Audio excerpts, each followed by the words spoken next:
Hello, and welcome to Eric's TBD RPG, the show where we play Doctor Who.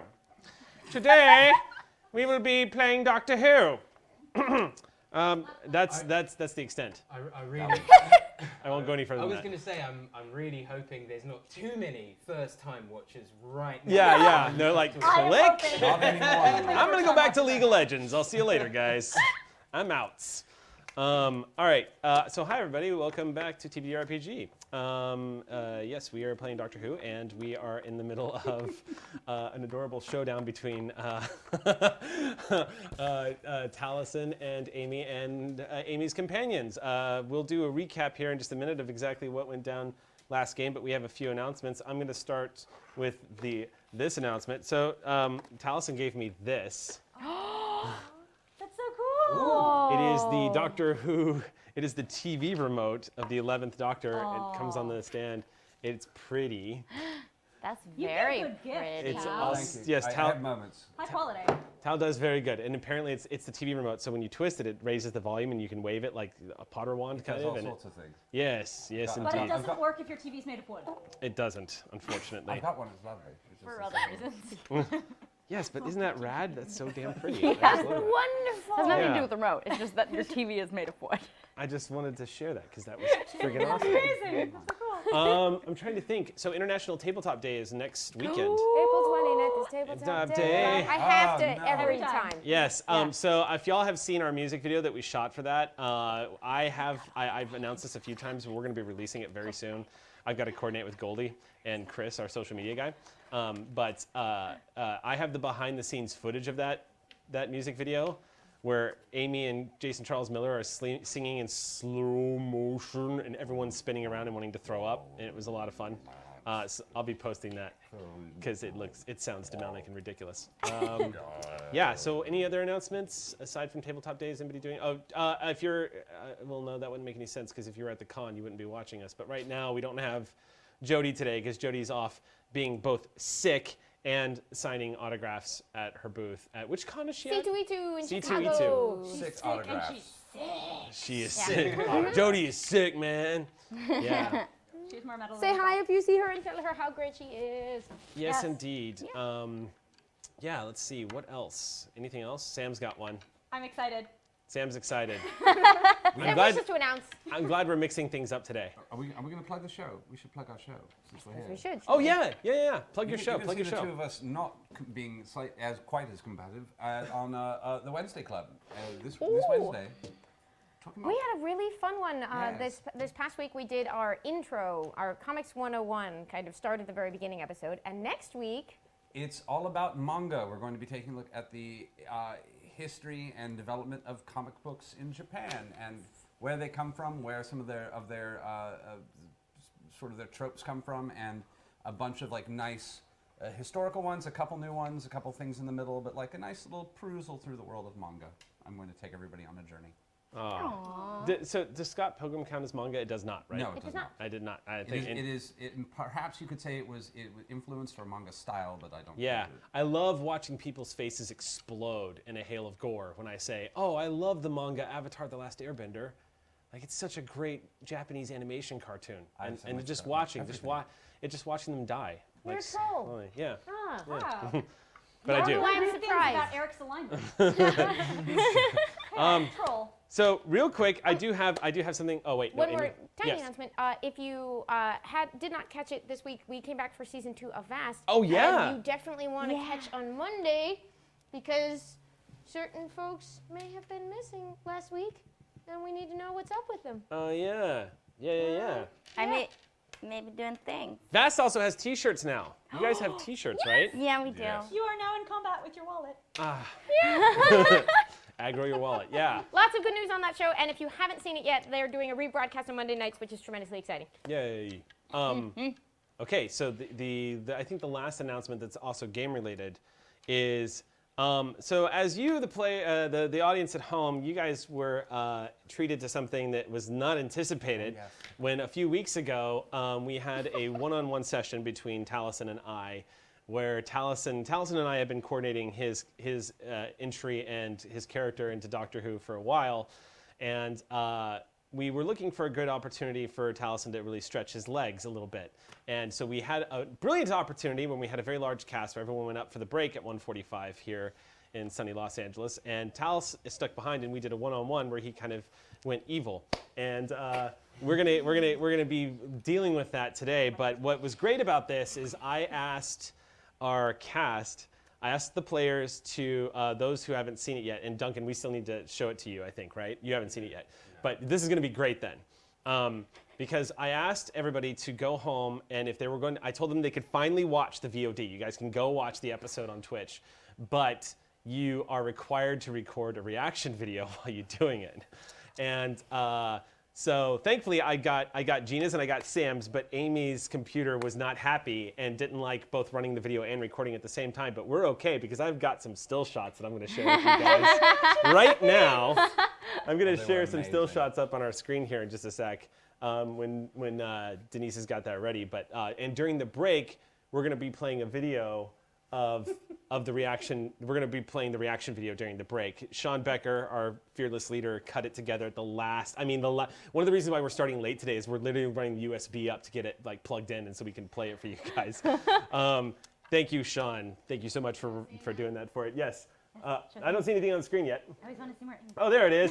So this is a picture of Amy when River pulls a gun and shoots someone, and. As you can see, Amy is, you can tell by the sort of the lifting of the eyebrows, there's some mild surprise.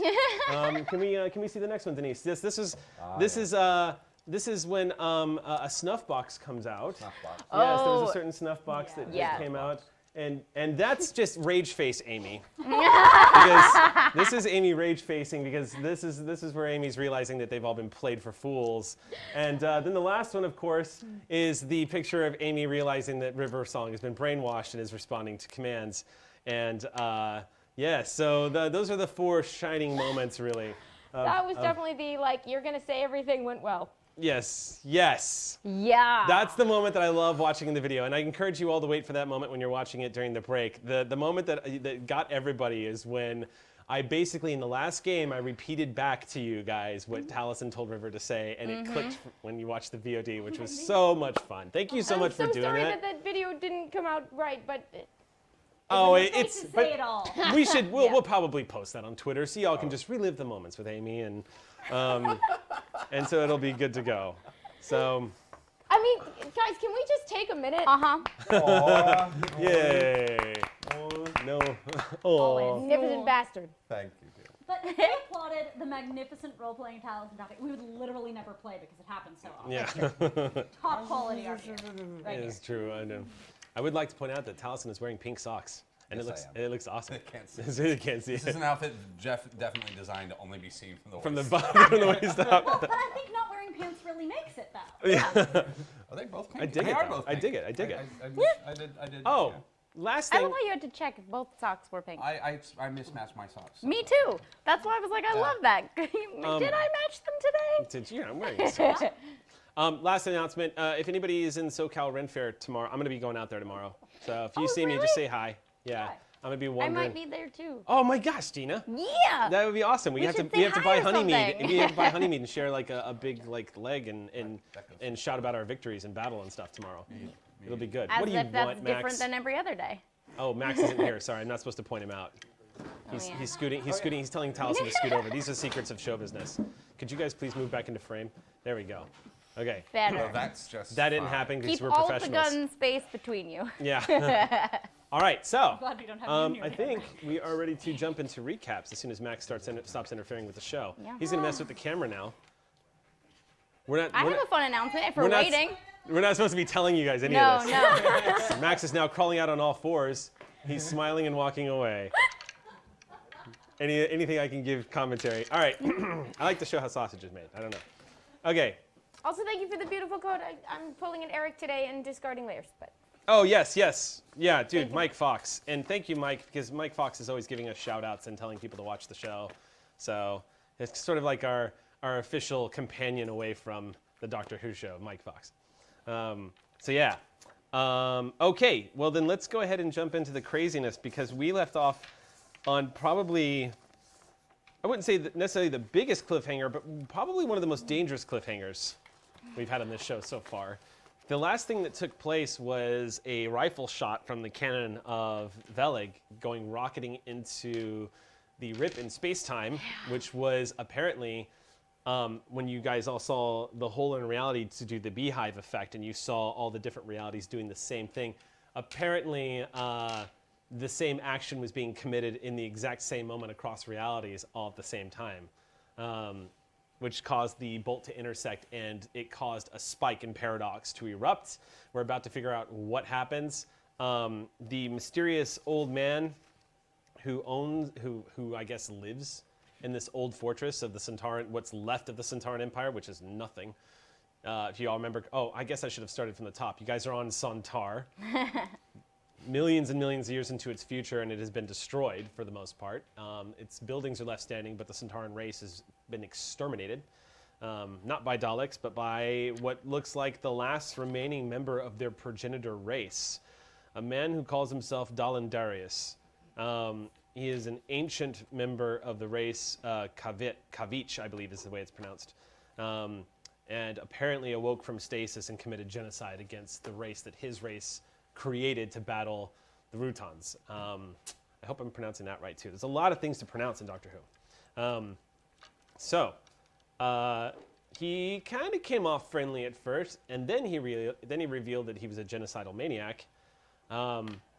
Or at least maniac might be a little too strong. He came off more like a genocidal, desperate old man, which had reverberating echoes in the Doctor, who miraculously was remembering shattered fragments of reality and remembering Gallifrey burning, was remembering one of your incarnations that burned Gallifrey, that you don't like to talk about, the Doctor of War, they called him. But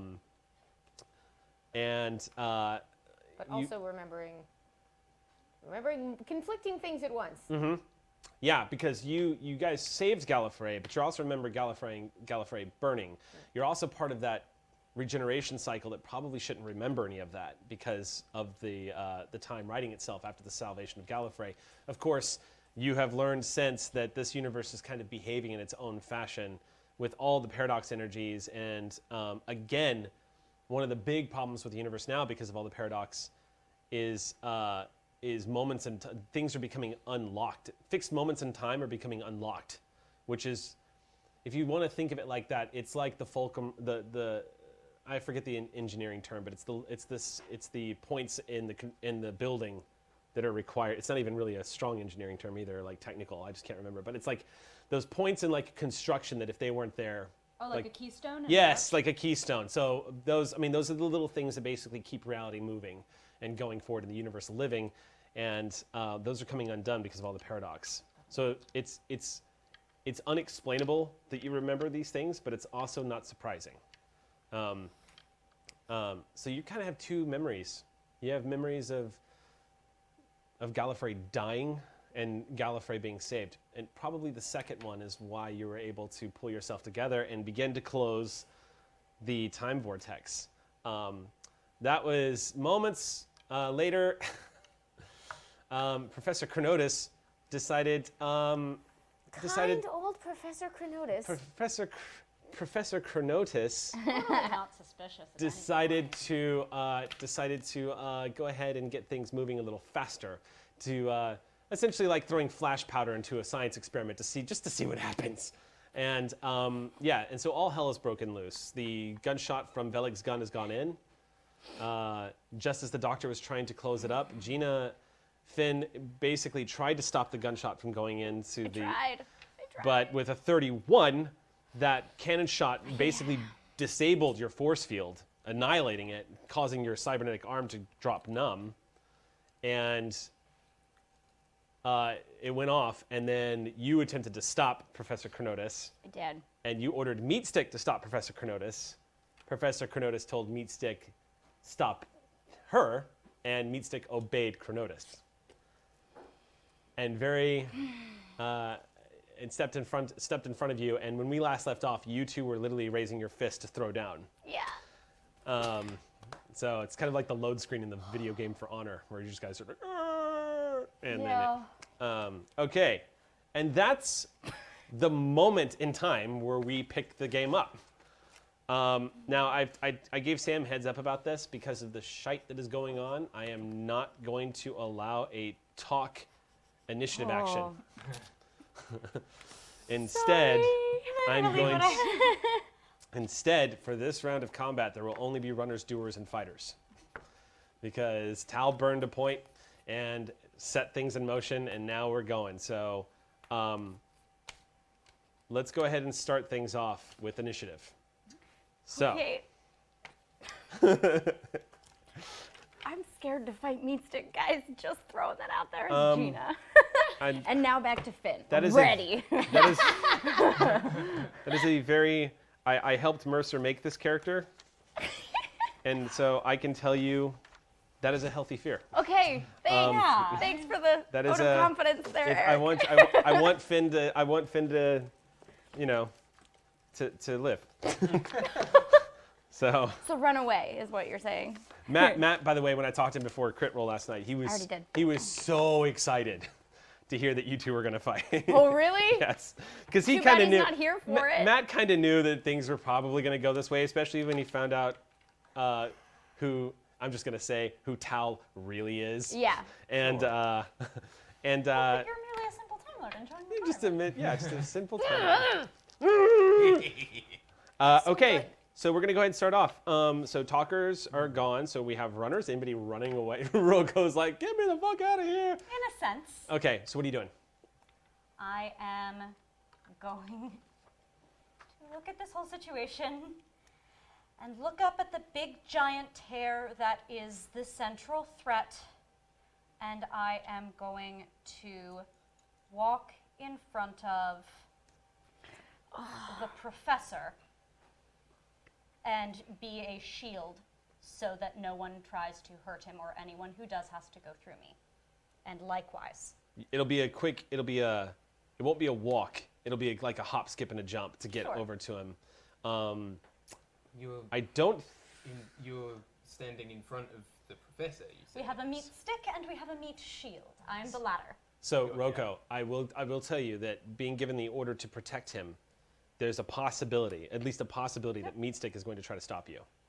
I accept that. Okay. Although we'll see, because Meatstick was given the order specifically to stop Finn. So we'll see. All right, so that's what your action is going to do. Who else wants to announce intentions? We have next up is doers. Doctor. I gotta close this tear. Whatever I gotta do. Okay. Um, Doc is going to close the tear. Cool. All right, and so I'm guessing that. Oh, yeah, you go ahead. Oh, that's true. Is anybody else doing anything on this action round? A lot happened. What I was gonna do is kind of off the table now. So You can revise it. yeah. If you want to change your action, you can do it and you'll get a -2 penalty, but you can still change it. So if you wanted to do running, you could go back a step in the initiative order. Yeah, I think that's pretty much what I have to do. Okay. I can't see anything else that Okay. I'm able to do really. That's fine. Save yourself. Yeah. I just want to know if I've gotten my readings now that I needed from that. I'm guessing you're going to take the doer action on this one, yeah? My plan is to finish my readings and tell the doctor to finish closing the rift now. Yeah, then I would say, as your doer action, I'll let you finish getting your readings. That'll be the only action you need to finish scanning it. Okay. All right, I'm ready. You can close the rift now. So that's your intention. That's what you're going to do. Then that leaves... I think we know.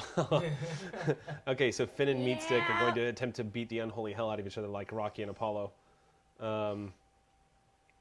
This will be interesting. Okay, then let's go ahead and start with you, Roko. You're running towards...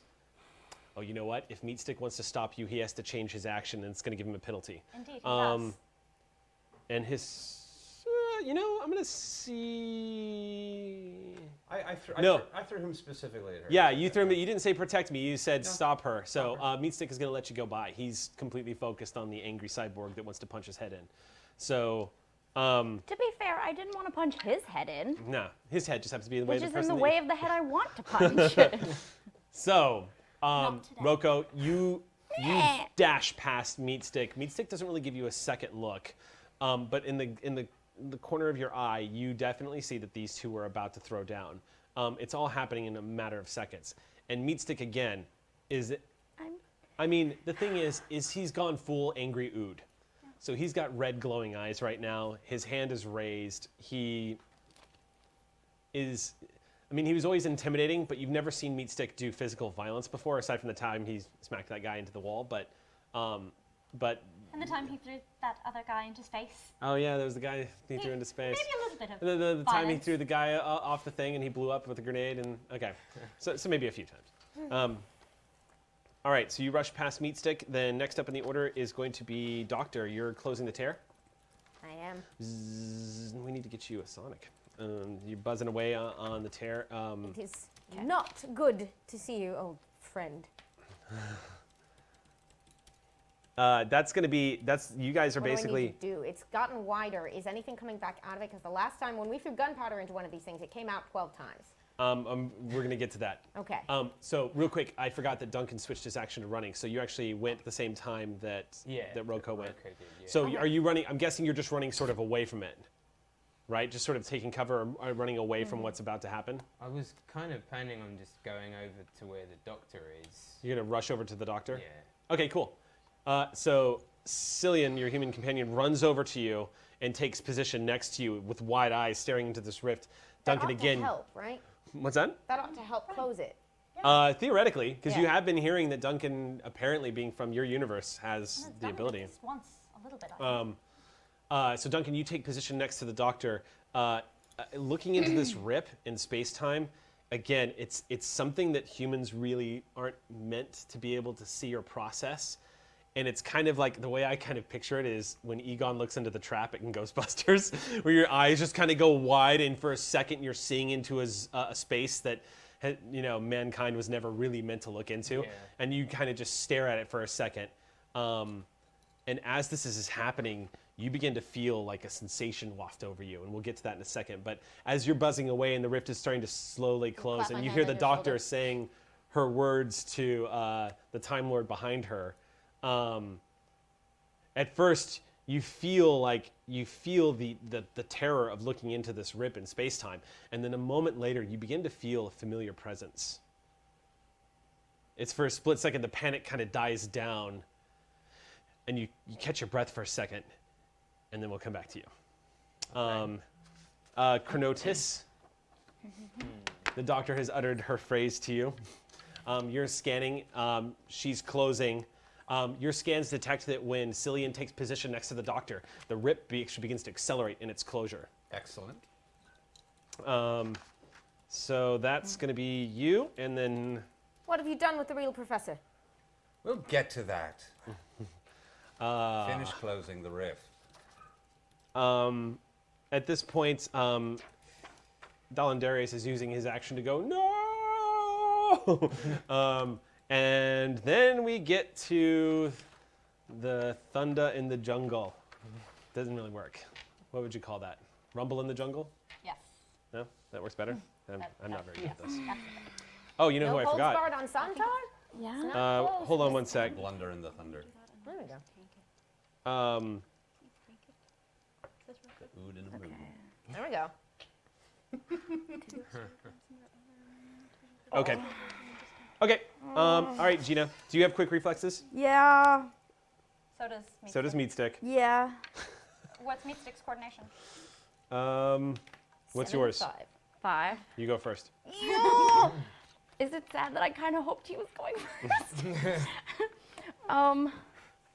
Hoof, hoof, hoof, What you doing? hoof. Stop giggling. What you doing? What you doing?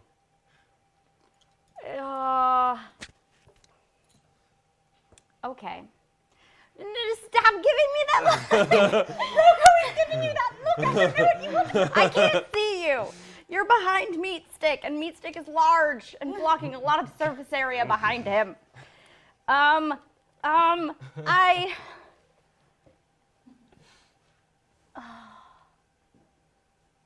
Okay. I go. Okay, does this count as a fight or doing? I want to rip the cube out of his hand. It would be a fight action. I'm ripping the cube out of his hand with Okay. a story point. Okay. That'll give you 2 extra dice. I'm gonna give. Okay. So then you're gonna make your. You remember your attack roll, right? Remember how to do like a physical attack, a punch? Strength fighting. Yeah, it's gonna be your coordination and, or actually I think for you it'd be strength and fighting Strength and fighting. Okay. because you're boxing. You're not doing. Yeah. Wow! Goodwill? No! Oh, the other thing.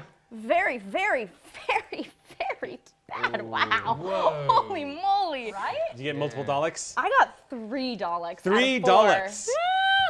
The world wants to save Meat Stick. Yeah. Which I'm okay with. Thank you, universe. Okay. Oh, there goes my pencil. Let me grab that. Okay, so 3. So what was the total of your roll? 14. I mean, still 19, but Yeah, I ain't gonna do it. no. I ain't gonna do it. It's okay. So you reach for that meat stick, kind of like a child wanting to keep away its Wow. favorite toy, kind of jerks his hand back. And now, Now it's his turn. Now it's Meat Stick's turn. Goodbye, Finn's face. if it makes you feel any better, he's not going to be able to spend a story point because he just burned one to try to stop you from doing that. Oh, okay. Yeah, I'm clamping down on story point abuse, so I'm not going to let him just like dish out Oh. story points. So like, Yeah. I don't want Also, him to be we're able to- counting on that this episode what's that? on story points. Yeah, I'm going to dish those out here very soon because I need this scene to end before I can give them to you. But you guys, especially you big talkers, you got some story points coming your way from great role playing last game. Okay. Oh, you know what, Toe? Real quick, pausing real quick because this is something I wanted to implement and I totally forgot to do that at the beginning of this game. I'm going to give each and every player here 2 story points that you cannot spend, but you can give out to any of the other players who you feel are doing like good role playing or like did something awesome or moved the game, like a rewarding system for like each other. Cool. So everyone gets 2 story points that a pool that you can give to somebody else. Okay. So yes, Meat Stick wants to hit Finn. Oh my. The feeling is mutual, darling. Like this. Oh. Don't grow. So Gina, do you want? Okay. Gina, do you want to roll your coordination and I believe this would be fighting. This is you trying to get out of the way here. Okay. What'd you get? At least not Daleks. Coordination and what'd you say? It's coordination and fighting. Oh, okay. Or if you want it to be athletics, I'll let you do that too. Whatever one's Nope. higher for you. I just figured. Thank you. Yep. What'd you get? 18. Okay. How hard does he hit me in the face? I'll just say it could have been a lot worse. Okay. It could have been a lot worse.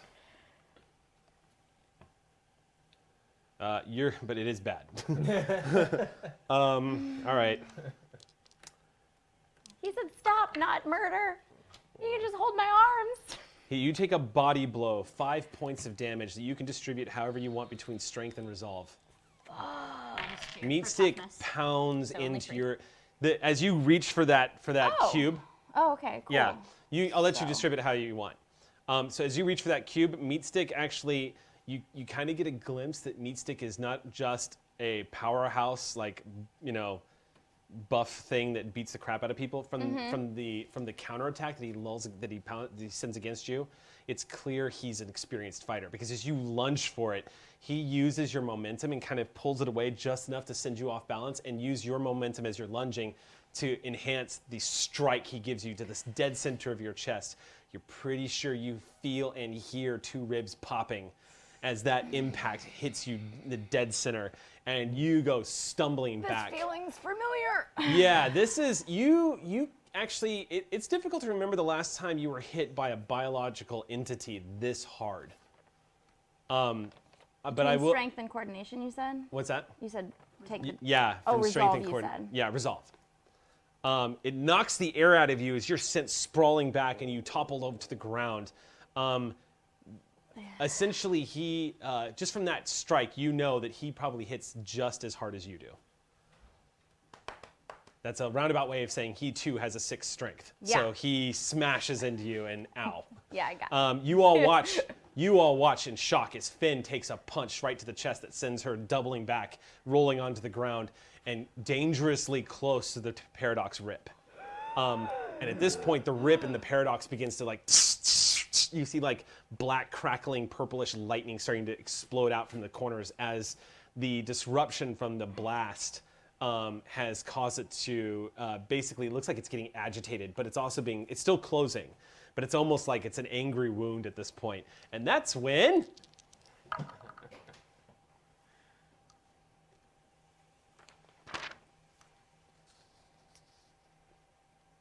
Oh my. Don't like the sound of that.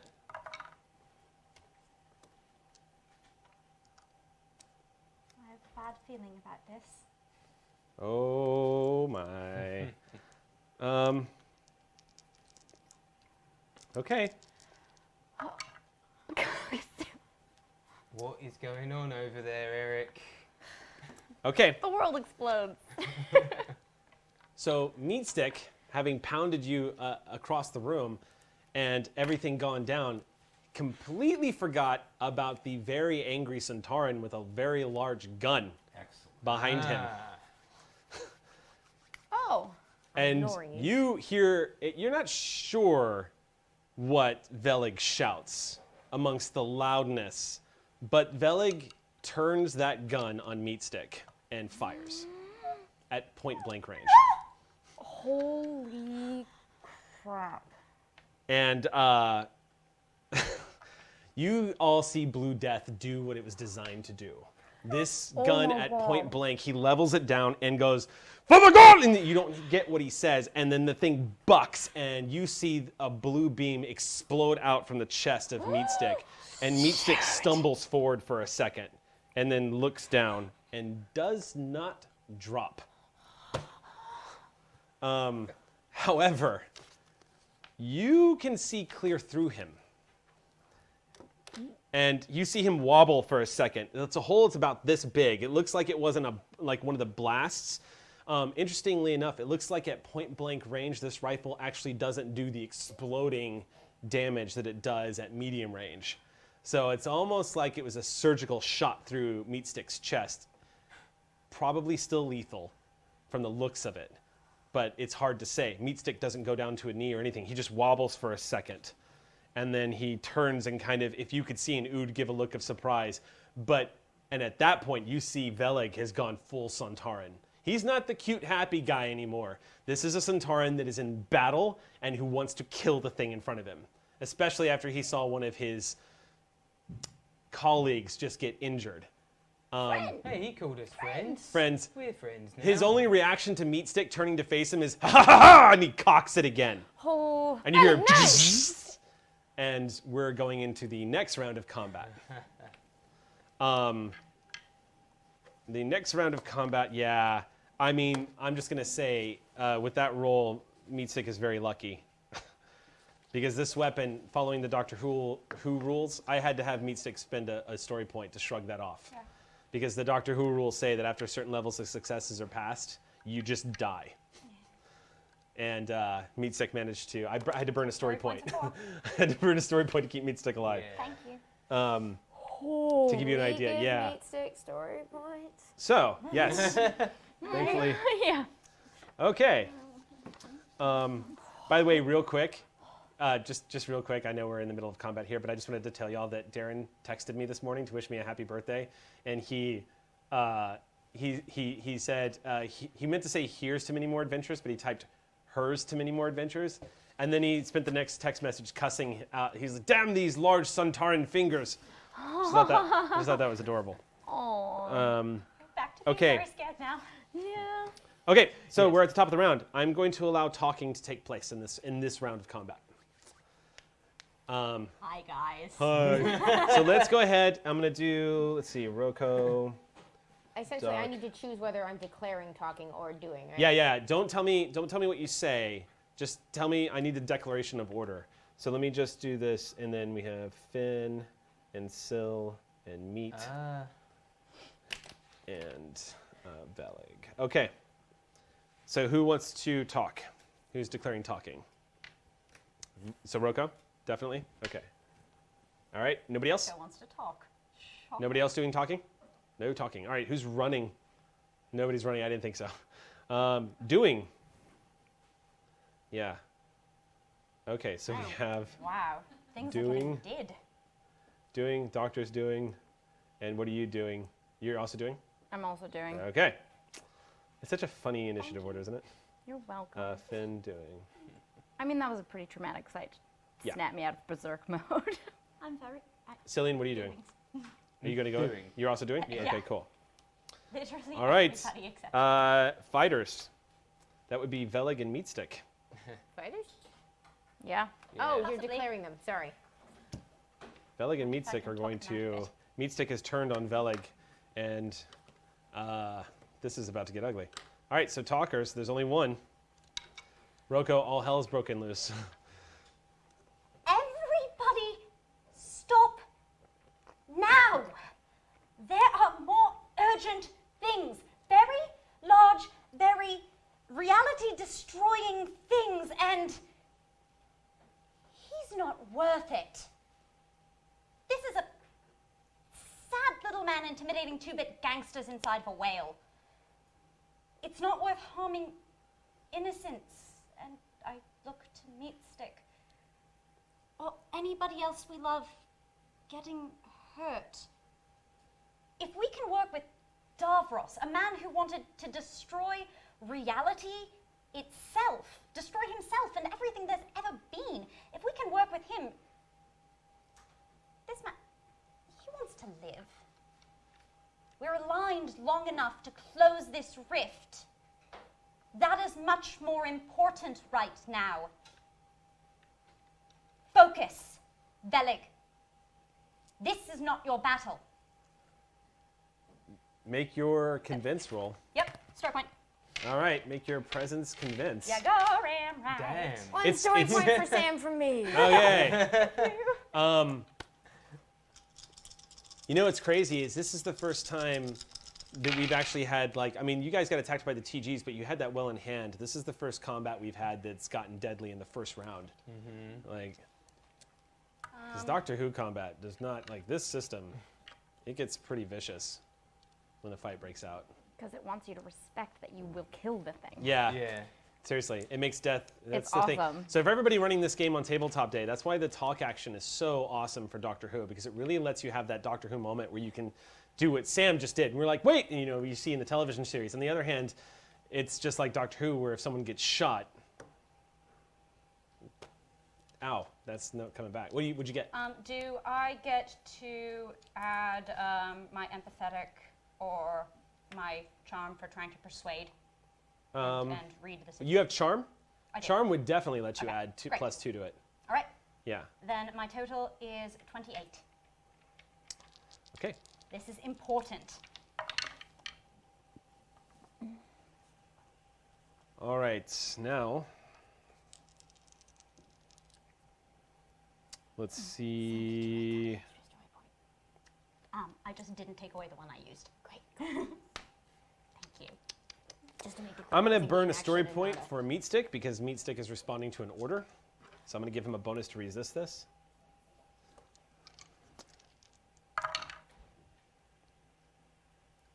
That's a lot of Daleks. Yay! I have a point. It was only stopper. That's true. That's a very good point. 6, 7, 8, 9, 10. Yeah. I had stuff. All right, let me see. Oh, yeah. Okay. What's Velig at? Okay, Meatstick looks like. Meatstick looks like he's either listening to you or he's not in a position to throw another punch. But he kind of stumbles for a second and throw it. But the effects of your speech, it looks like he's lost the fight for a moment. Like he kind of looks like he's gonna not. He doesn't look like he's gonna pursue any further action because you're on the ground and it looks like that wound is done its job. It looks like it's taken the fight out of him a bit. Velig, however, the resolve of a Centauran. Velig is not changing his action. He is still going to shoot Meatstick this round. Meatstick lowers his fist, and Velig continues to laugh as he slides the plasma cartridge back into place, and you see once again a spark of blue plasma. Like, you see the spark in the barrel and the wisp, the hot smoke coming out of the front as it's getting ready to charge up and fire again. And that's that round. So now we're moving to doing. Mm-hmm. So who's first so- Quick doing? reflexes. So we have quick reflexes here, but since we're not going against each other, I'll let you guys decide who goes first. With I said we're not going. I'd love to pop in really quickly. just sure, because I yeah, want you've to- been very patient over there. Go ahead. No, just because it's going to be fun. I think that's enough of that.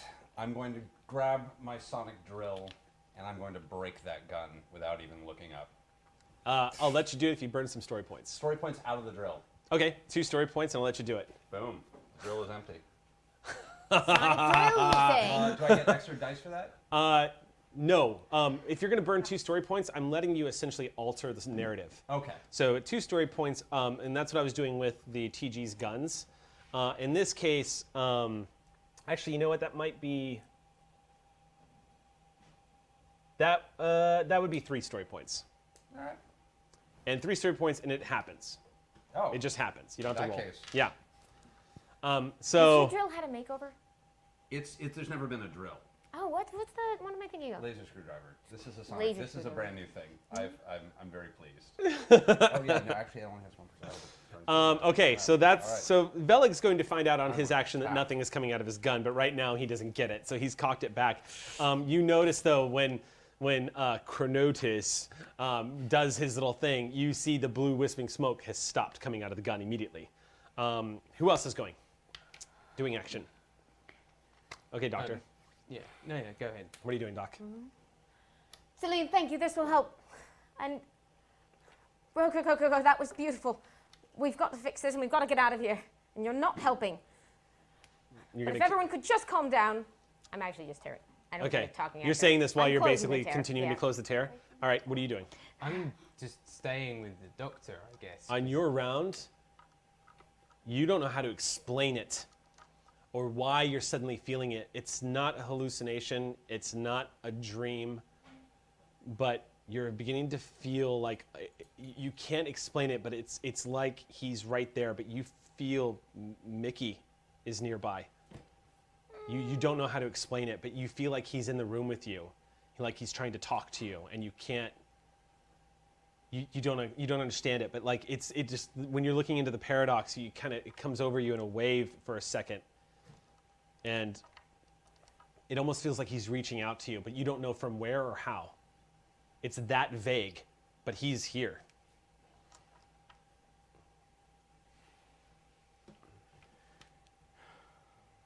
Yeah. Yeah, I don't know what to do with that, man. Yeah. That's probably what, as a player, that's probably exactly what I would say. Yeah. So, well, then just process that, because that's what Cillian feels for a second looking into the rift. You're seeing that amorphic blue, like swirling black cloud that's within is reality. It's like pure chaos forming and deconstructing all at the same time. You don't see anyone in there, but you feel its presence. Okay. And for a moment, you're starting to feel, it starts to feel like you can feel the tear itself. You can feel the energies itself somehow. It doesn't hurt, and you don't know why you're being sensitive to it, but you're beginning to feel this rip itself. Like maybe that's where this sensation is coming from, but you're beginning to feel it all throughout your body. It's almost as if you're connecting to the rip somehow, standing next to the doctor. So next up, that's Cillian. Oh yes, you're doing. What are you I'm doing? doing. What are you doing? Is Meatstick like bleeding? Like what? No, his that hole in his chest has been completely cauterized. Huh. Completely. So he's fine, right? For someone who you can look through. I mean, again, the hole is about this big, Yeah. which means there's got to be at least 1 or 2 vital organs that are missing parts of their intact state. I can't help with that. If he was bleeding, I could help, but I can't help with Meat missing Stick, organs. I'll just say this, that he's definitely in a state, just from looking at him, because you've seen wounds on men before in your time sailing and your time hopping across the galaxy. You've patched up aliens and men and women all across the galaxy in your fight against the Time Lords. If that doesn't get medical attention, he is going to die. I mean, that's what I want to do. I just wanted to know how I could help. That's a hell of a wound. That's going to require. Yeah. That's not a patch job. No. That's going to require something to help. I'll go sit him down. Okay, So I'll he let you go. stops moving. You go over Yeah. and you grab him. He stops and looks at you. The look in Meatstick's eyes, the red is gone. Yeah. His resolve took a huge hit to damage, and then Roko talked the fight out of him. So he's basically, his resolve has dropped to 0 at this point. So he's kind of like, when you take him, he just looks at you and he does whatever you want. Like, you kind of Okay, seize him by can the I- arm and he leans on you a little bit. And your cybernetic arm is able to hold him. Can I, because he's all mushy bits and gross burned flesh, yeah? In the center of his, like down just below his like where his rib cage would be, yeah. Okay, can I, this He is probably weird, shouldn't but- move too much, yeah. No, but can I sort of use my force field as like a wound stabilizer for his open flesh? Like, can I make That's my cool. That's super thing go like almost like if you know when Basically- you stab yeah, someone, I it's hear what better you're to saying. keep the wound, the knife in there so Yes. that everything stays. You're basically giving him structural I'm giving him integrity as to not structural rip integrity. it up. Yes. If you burn two story points, I'll let you do that. Sure. Okay. You are going to temporarily save Meatstick's life. Dope. So, thinking quickly, you put your hand up over it. Meatstick is watching you for a second, and your force field at first, it just goes because it's sputtering from that gunshot from Blue Death. And you see the electricity playing over your cybernetic hand for a second, and then finally it goes, and it like a cylinder just Yeah. and Meatstick goes and kind of leans over. I just put my regular normal hand. Oh no, I still have. They're both metal. Roko, you hear a psychic scream in your head from Meatstick. Anybody who is psychically aware, know which I've by the heard way, at this point, I'm going to say Jody, who is not here today, I'm going to say the Corsair at this point has drawn a gun and was holding their action to find out who they were going to shoot. Corsair as well kind of grabs her head, and the sound, anybody who has any kind of psychic empathy, you can all hear the agony of Meatstick in your head as it's like it ripples out. And then it calms for a second, and he steadies, and it's working. It looks like you've actually managed to give him something to keep that wound from ripping open and destroying basically his torso. Yeah. Well done. That was wicked cool. That's a brilliant use of story points. Highly okay. Let's see. So that was Finn. That was Sil. So that's everybody for doing. In fact, Finn have one. Oh, thanks, buddy. Yay! Get one back. Dalandarius is now going. Oh yeah, that guy. Oh yeah, the guy. You see his image go, and just vanishes for a moment, and that's We're all gonna you see. find him. I can find He just it. vanishes. For a We have an electrical engineer with us. moment. I need to take down Oh, hologram. right. Yeah. Okay, that's that. And then last round of combat, Velig pulls the trigger of Blue Death and nothing happens. Ah! Are you all right? He gets the gun up. Baby. We are killing! Come back! And he starts smacking it. He starts punching the gun. How much of this am I catching?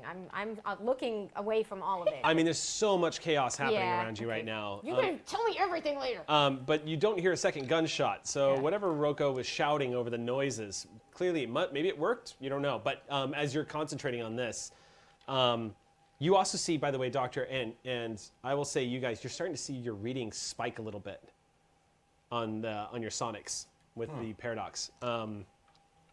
That's it for this round. Dun, dun, dun, dun, dun. Everybody's alive still.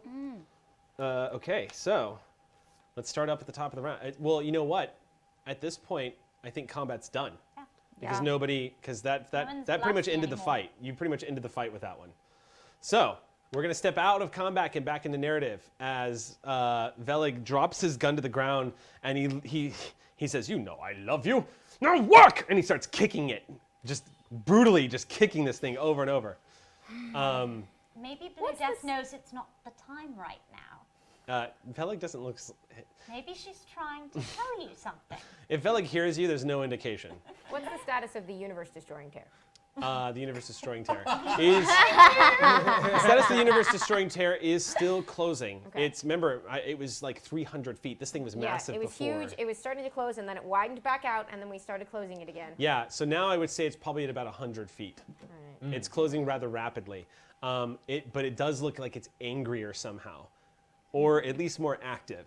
You don't feel any malicious intent, but it looks like it's just gotten a lot more active. Is there any way to tell while we're closing this tear who has been siphoning paradox energies or using them? Is there any connection I can reach through that? I've been looking for anything, so I'll assist. Anything? This is just, I'm sitting here. Yeah, this taking whole time. This is all data. Okay.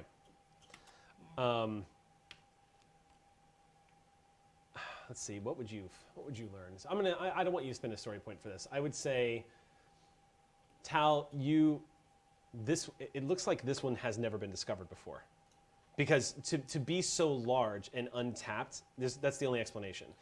Just the one guy is the only one who's really tapped into it. Yeah. a hologram. And he probably wasn't able to use it the There's way a the real him council. somewhere. There's a real him somewhere, but doing. I'm assuming So- he hasn't got out of bed. He probably wasn't able because he's not a Time Lord. But your impression is this one hasn't been discovered yet. And that might have something to do with the interference that this planet gives off, but it's temporal energy, so it's hard to say. But what you are getting is that as the tear is closing, it looks like it's getting more volatile. There's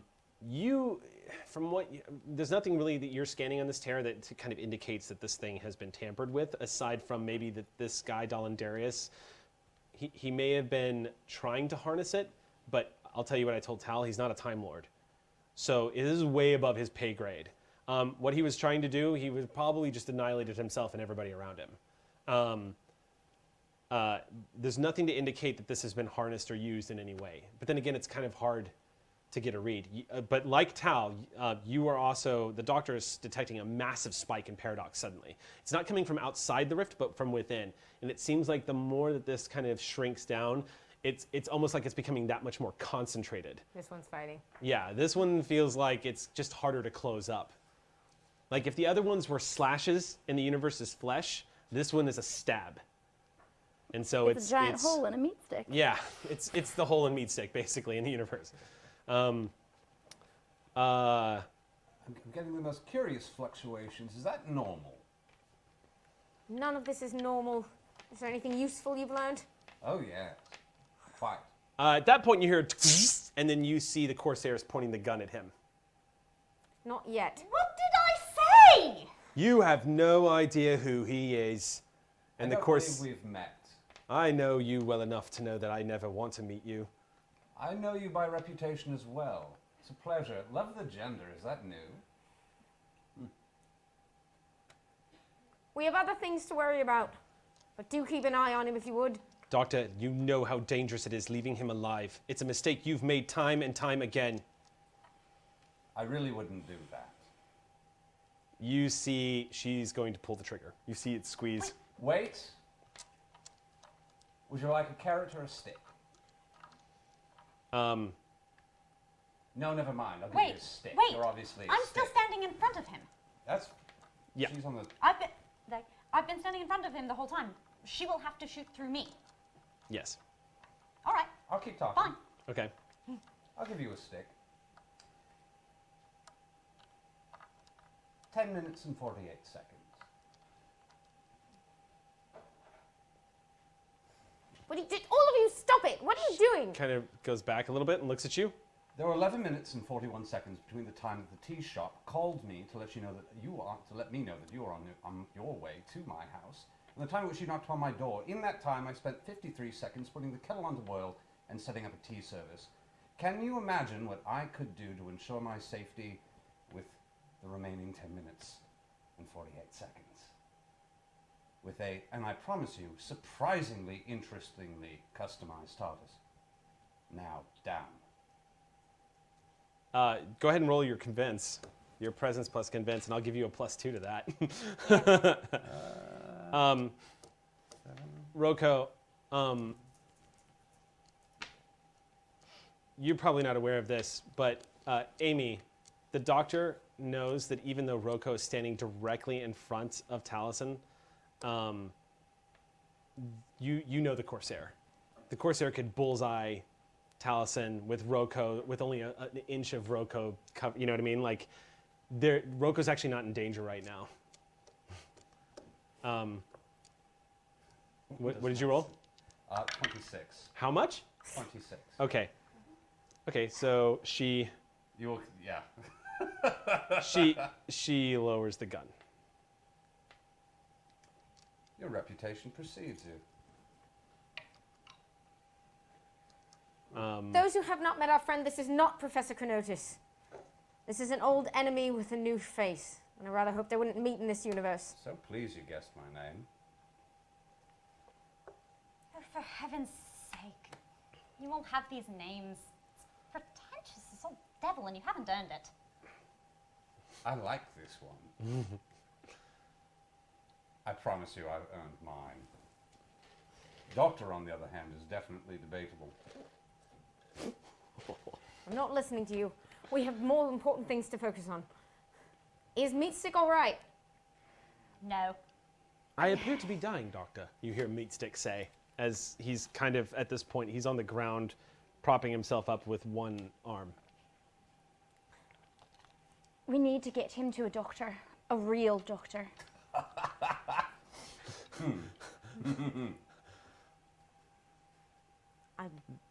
Among the many things for which I'll never forgive you is corrupting this poor man. Meatstick, I'm sorry. Whatever the master told you, it's not strength, and it's not power. Meatstick just stares at you. Doesn't seem to compute, but what you know about Meatstick is that if he disagrees, he simply won't say anything. And he just kind of keeps looking at you. You see that he's holding a hole in his chest that looks like you see the growing energies of a force field that Finn is constantly keeping in place. Actually, who's got more power than the person willing to risk anything and the person who chooses empathy over self-preservation? I think you're looking at the most powerful person in the room. I'll let you roll convince if you want. Yep.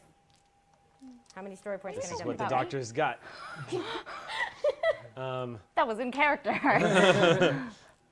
So go ahead and make your roll, and let's see what Meatstick says. Quite so. This. Oh wow. Well, that's even with that, I don't even know if that's going to do it. I'm burning a story point. Thank you.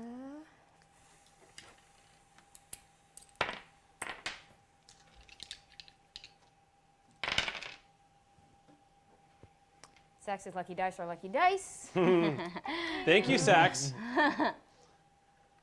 Sorry, what am I actually? My convince is. It's your presence plus convince. Presence convince. 4, 8. That's a roll. This is what the doctor does, right? I mean, From Tal, that says a lot. Do I get? Does charming apply to this? I would say charming works. All right. Yeah. Charming is basically an enhancement to your presence. It lets people are more inclined to listen to you. Just, yeah. Like when Tal walks into a room and talks about pizza. Ah, yes, I want to hear what Tal says about pizza. How much was it? 31. 31. Meatstick kind of pauses for a moment and then looks at you and says, "May I lay down, Master Finn?"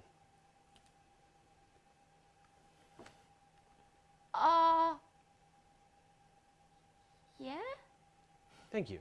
And Meatstick just lies back on the ground, and you hear the sort of like the weight of keeping himself up was agony, and now he's finally in a position where he's not going to exasperate that wound as much. Yeah. But he just lies there holding his cube and doesn't move. He's fine. I mean, Yeah. fine, but Yeah. he's looking up and he's not moving anymore. Yeah. Yeah, he's not dead. That wasn't. Yeah. Yeah, okay. Is the rift closed yet? No, it's still closing, and you're still getting that spike. A few moments later, Dolandarius appears again. Enough of you. What do you want? I'm sorry, my friends. I can't let you close the tear. I need it. That's never going to happen. Very well. You leave me no choice. And at that point, you all hear a low hum in the room, just as you see power fluctuations spiking all over this room, and says, I would have preferred not to have done it this way. I am sorry. And all of a sudden, electricity starts to play across the room, and you see the tear.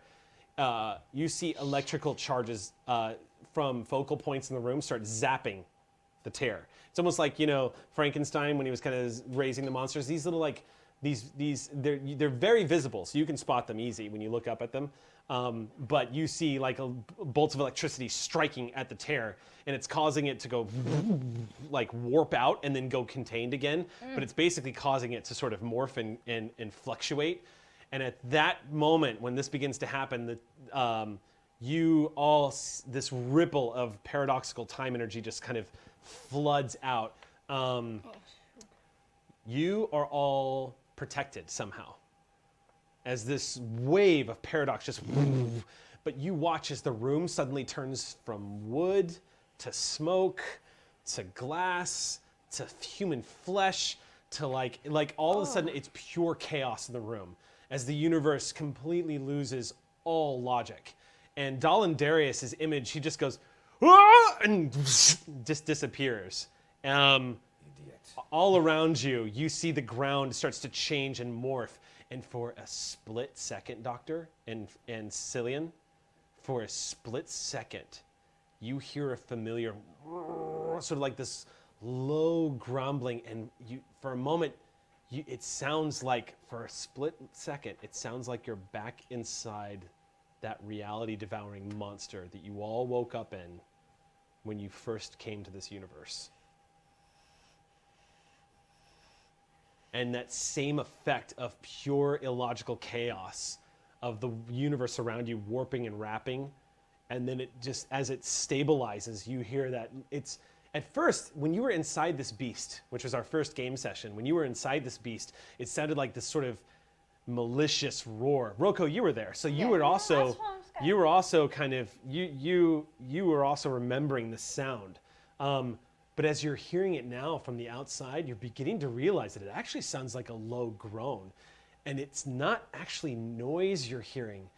You know how you have the merit turn of the universe? You can feel the universe at all times in its state.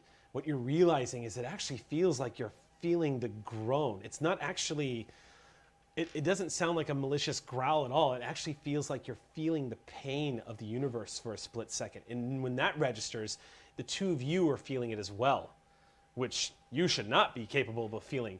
But for a split second, you all feel that brief moment of agony, as if the very essence of the universe itself, if it was a sentient consciousness, whether it is or it isn't, is beyond even the knowledge of the Time Lords. But you feel that sort of low vibration, as if reality itself was pained. And then it ripples away and seems, things restore in a moment, but they don't restore quite right. So like some of the metal, as it's beginning to reform into the ground, reforms but stays in like grass. Like there's metal grass. Now it looks like spikes sticking up out of the ground. You see there's an animal that looks like it was crawling out, bursting into existence. This new life form had a brief life as it was coming into existence and looking around for the first time, and it was immediately turned into steel and just erased from existence once again. It looks like madness all around this room, except in the vicinity of where you are all standing. Reality holds completely solid. And at that moment, too, you feel the presence of Mickey slip away. Just, it's gone. And so is Dallin Darius. The room itself looks like it warped a little bit, but managed to keep its structural containment. But the whole fortress rumbles as reality tries to rip away and Are the lightning reforms. strikes widening the tear or just making it? It looked like it. So it looked like like if it was a wound, it looks like. Sorry for the disgusting visual, but it looks like somebody put fire against it, and so the skin bubbled. Think of it like that. It's like the wound warped for a second and then restored itself. but it did agitate the hell out of it, causing this ripple effect to go out. In all your years of travel, Doctor, you've never seen anything like it. It's everything you Time Lords, everything y'all know about the universe was just completely thrown to the wind for a split second. It's everything the Time Lords in your universe would protect against ever happening. Does the Corsair have her sonic? Corsair does not have her sonic. No. Corsair has her gun, which is lowered to her side, and she's looking around shocked. Doctor, what's going on? What is this? What's happening? We want to close this tear, but the being that was just here, I think he might be gone. He wanted to use it for his own ends. So watch out for all those changes, but as long as we're in this area, for some reason, we seem to be all right. It's like I can feel all of reality dying over and over again. What is happening? I'm so sorry. That's direct access to this chaos of time and space. Points- Are you all right? Is it doing... Reality is dying. No, I am. over and over. No, I am not all right, Doctor. I am not all right at all. I am not all right. You ran towards the danger. You're better than you ever think you are. I don't know what that means. It's all right. He's very astute. Reality is dying over and over again. Well done. Real Your quick, contributions are not helpful. I'll tell the Time Lords in the room, no human should be able to be sensitive to the energies he's feeling. Yes. Do you feel it too? Feel the beast again. The one that killed me. I'm sorry, Roko. Is it always like this? It should never be. What do I roll to not just freak out? A composure roll? Yeah, if you want to leave it to the dice, let's Yeah. do that. Let's see what Roko does. I would say this would be. Intuitive resolve This is would what be a. Honestly, this would be an awareness resolve check. All right. And if you have any sort of psychic, like anything that enhances your willpower, I'll let you use it. Other than psychic directly. And then I'm going to set a difficulty for this. Okay, tell me what you get. Did you say I add my psychic? If you have, I think you have a merit that lets you like enhance your psychic resiliency. Isn't that right?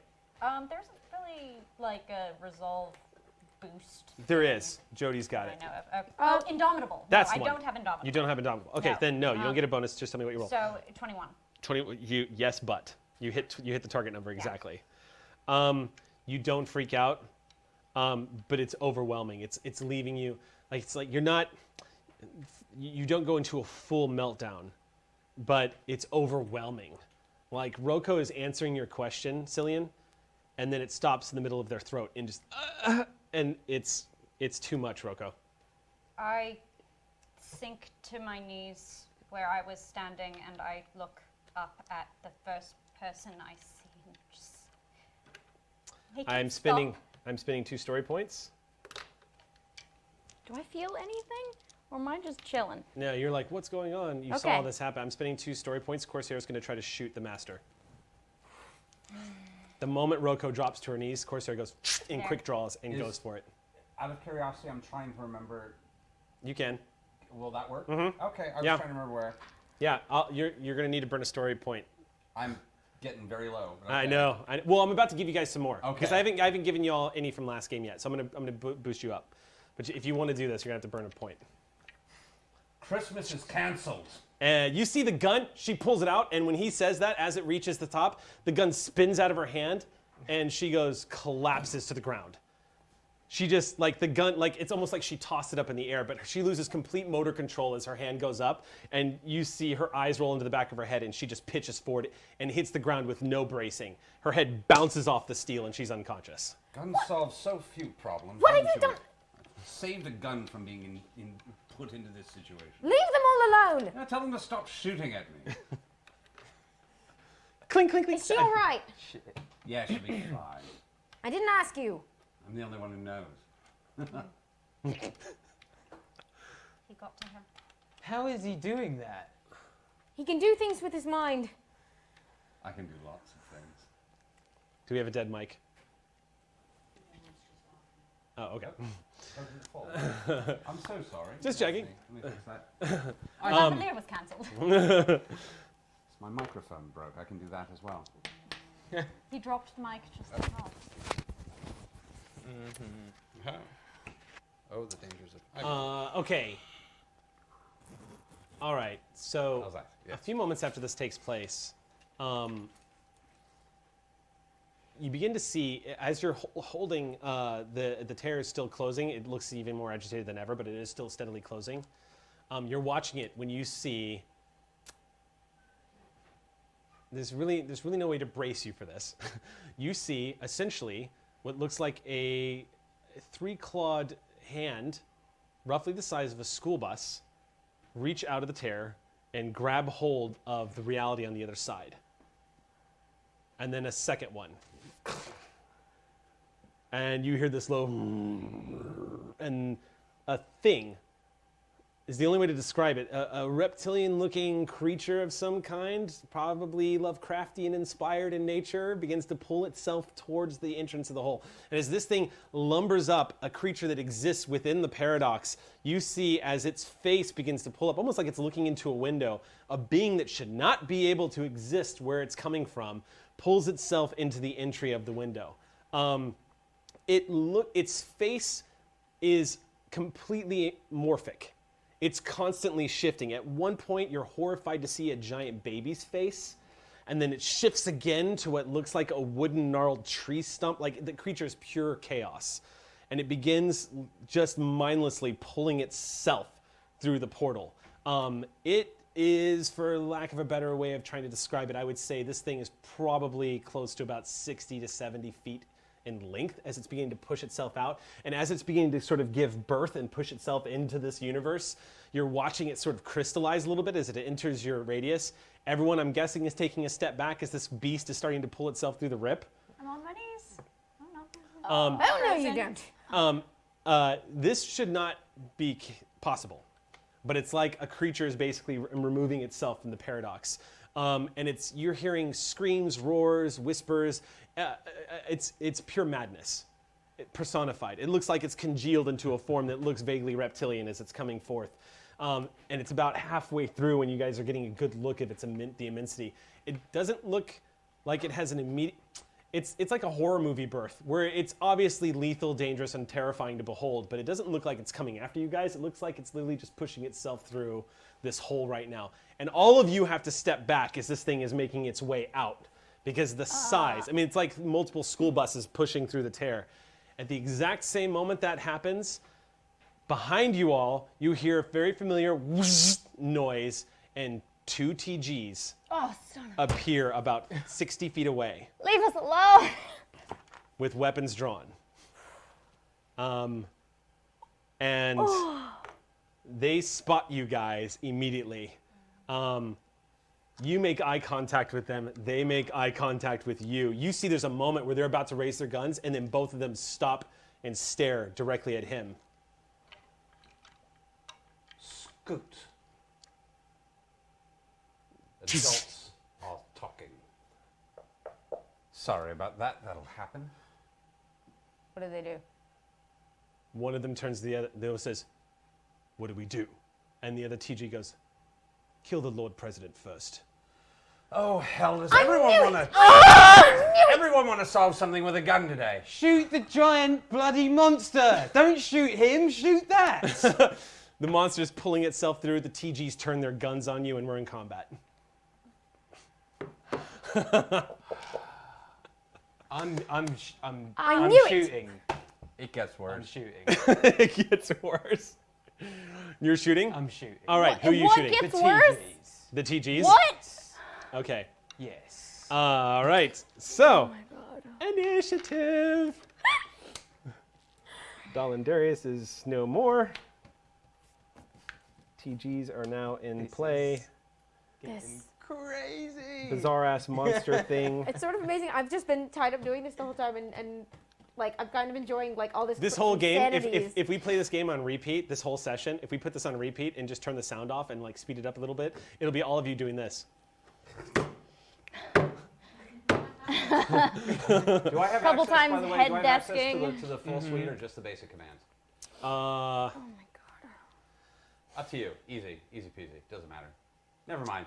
It's more fun if it's just basic. Yeah, we'll just do basic. That'll be more fun for you. All right, cool. All right, so we're gonna start this off. I'm telling you right now, the TGs, they're fighting, obviously. Our big paradox monster is just doing. He's pulling itself through, so let's just go ahead and go. We'll start with Eugene, and we'll just go down the line. What are you doing? I mean, anything I do, me and Meatstick have to do together. Yeah. So, I guess I'm gonna do? Because I need to get Meatstick, and the Corsair out of They're all firing they're- range, and they're all on the ground. They're pretty so- helpless. They're not. The TGs definitely look like they want to kill the master. Yeah, That's but where we're they're- directly under a giant monster coming through. You a also know rift, that these so- weapons just go into full auto, so it's entirely possible that they just kind of pull a Rambo here. So they're Yeah, definitely in danger. And also, if they see our faces, Yeah, we're also a little bit. oh yeah, y'all are most bit wanted. haunted. So, yeah, that's what I'm doing. I'm Okay, you're pulling gonna us out of. I'm gonna need you to roll because Meatstick Okay. is in critical condition, so moving him is gonna be dangerous. But he has to obey me. He does, but if Meatstick moves at this point, he's at that point where moving is going to harm him. Okay. Even with your force field in place, it's still a traumatic wound. So you can do it. And Yeah. you're right to do it because he is in danger. You guys are close enough to that portal that this Yeah, creature we is going to be on can't top of you move guys. yet, 'cause- So yeah, Yeah. you're going to have to basically, in order to get Meatstick to move, you're basically going to have to drag him away from the portal. I'm gonna have to drag him and the Corsair. Yeah. Corsair's a little bit less in danger because she's actually away from the portal a bit. Oh, 'cause is she? I But thought not she by was, much. like, She's right still by us. helpless. Okay. She's close to you guys, but she's actually closer to them because remember, she went over. She was going to try to kill the master. Oh, I thought she was just shooting from across the room. No, she was getting close. Got it. Yeah. Okay. So your immediate danger is Meatstick. Cool. Meatstick. All right. So then We'll this do is that gonna- next. this is going to be this is a testament to the uniqueness of this dice system. So I'm going to have you roll strength and medicine. This is the second time we've made that roll. Mm-hmm. Okay. Adding a story point. At this point, since we're about to start combat, I'm going to be merciful. Okay, thank because you. we keep needing to restore story points, but the action just keeps moving forward. So don't spend a story point or what? No, I'll tell you what. Because I'm about to give you some. Oh, okay. So I'm going to go ahead and give everybody 4 story points. Okay. And I'll restore devices. I'm going to say Okay. your Sonic. I'll give you guys your 2 story points back for your Sonic. Can 'Cause I- it just seems do I like- get mine back for my arm? Yeah, I'll give you one My back. Sonic Okay. is only a 1 story point. Oh, that's right. It's only 1. Only one story Can this point take back? me over my? No, just for his Sonic. No. Do Yeah, I get 10 my? Yeah, Then you it goes get your away. 2. Okay. Yeah. I just want to confirm. Um, Can this take me over my cap temporarily? no, Oh. not right now. After this, or you know what? I'll let you if it takes you over the tab, but you won't be able to spend them. Do you know what I'm saying? So you can keep them for XP to spend later, but right now I'm going to cap you out at 6. Okay. Oh. Okay. Time Lords, I'm going to cap at 6. Yeah. Because without story points, y'all are still rolling like in the low 20s. It's almost like Talison's rolling dice. So. Yeah. Oh, I've Wow. already rolled a double 6. Someone today. bless Yeah. my Doctor Who dice right now. Yeah. That was a bad thing. Oh, it was a More bad thing. Daleks. Oh, more Daleks.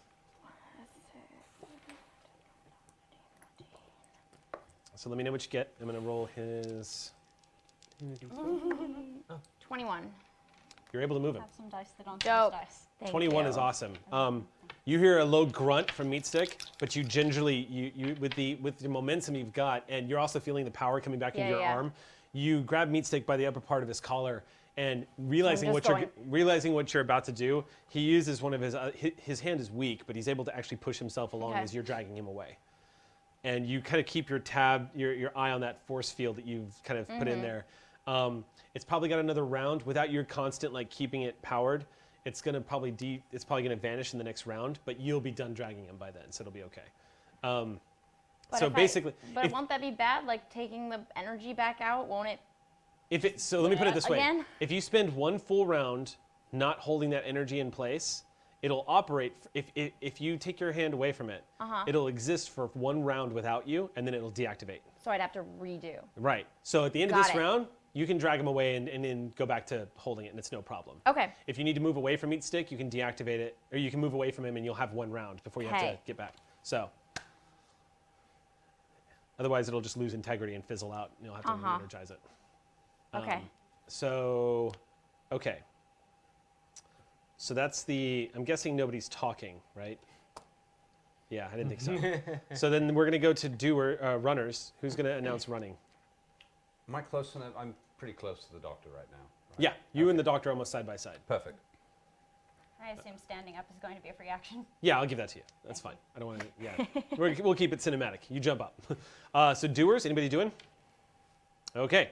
So we have the doctor. We have the master. Oh yeah, sorry. do, We did- and oh my Roko, God, you're doing. I am still Cillian, you're standing up in doing. front of. You're doing as well. No, you're fighting. You're gonna shoot. Okay. Okay. So what do you? We'll start with you, Sam. What are you doing? Oh wait, who's got quick reflexes? The master does, right? Yes. Yeah. Okay. Master, what are you doing? I am hopping to Cillian's shooting. Cillian's Yeah, taking. but your action comes before mine, so I haven't done that yet. I am. You know trying his to- intention. I'm trying to get between. I'm getting between him and the doctor and the two time guards, and I'm pulling the umbrella and opening it and creating a shield for the two of them. Oh, okay. So you're giving them cover I'm to giving shoot them from cover. behind. Oh, nice. Not just to shoot, but could you please close the portal as quickly as possible? Okay. Now. Of course, Lord President. Spitting that out. Doctor, don't call him that. You can call me that anytime you like. Yeah. So Finn, knew Roko. it. Just to reiterate, as we're moving into the next action, which is going to be the doctor, and then, I should have known the mind that twisted Gallifrey. yeah. If he is what they're calling him, he is essentially the great enemy y'all have been fighting against. Yep, for the past target 11 number years. 1. Okay. So, of course, the TGs are also trying to kill him. Interestingly enough. Yeah, They, noted in fact, they have prioritized killing him over the doctor, and they've prioritized him killing over the monster that's about to kill everybody. I mean, So we're all of like mind. you, the TGs are like, hey, you know what? Let's just We're on the we same can, we side can agree now, here, right? right? Okay. So, doctor, the next up, it's going to be Roko or doctor. Who wants to go first? I have slow reflexes technically. So Okay, if you'd like then- to take the, Then it'll be you. I can't think of a way to push this monster out, so I'm just focusing on closing this tear and hoping that does the job. Okay. Is there is it just that I keep every round we go is progress I make, or is there a role Yeah. I can be doing? To, No, it's kind of like this is. I mean, again, this is very. I to be blunt with you, I'm doing this for maximum. Holy shit! Oh my God, do we have time effect? So It's very working. yes. So, but this is the Doctor Who RPG. So this is an instance where again I have to say story point expenditure will let you alter the narrative. Yeah. So if you want to burn story points, you can hijack the narrative from me and start making this thing close faster, or you could make it so the creature, you know what I mean? Like you basically get powers of the storyteller depending on how many points you spend. So The way that I'm closing it has just sort of been to the side. What I want to do is see if I can, the creature reached outside of it. I want pulling it to itself reach out. back. I want it to enclose the creature and take it with it when it goes. reverse the polarity. Essentially, yes. Yes, I'd like to reverse the polarity of the neutron flow. All right. So let's see. Make the rip. Hug the monster. How many story points would that be? It's not bad. I would say that's probably about 4 story points. You didn't. But it will also not accelerate the close to closure it, I of the rip. Not only is it going to cause this monster to step back, but it will accelerate the closure of the terror.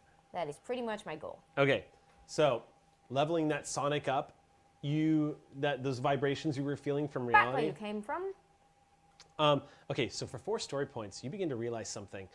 The proximity of Cillian, you realize your proximity to Cillian is actually causing reality to stabilize. You're seeing that in your scans. And so as Cillian is going for his gun, and you step closer to him and angle the sonic up, and it's almost like it repels the beast. Like the actuality of this reality suddenly solidifies in such a way that you see its face stops morphing for a second and kind of freezes in mid-morph. and you hear a low, like agonizing screech coming out of this thing. It's almost ear popping. And it begins to immediately back away like it just got too much light in its eyes. And it starts to crawl back through, and you see the portal begins to. It's you. visibly You're the rock noticeable. of reality holding all of us together right now. Well done. Me? Stay here if you would. With that, I'm gonna go over to the doctor and do this. Are you changing your action? Are you gonna?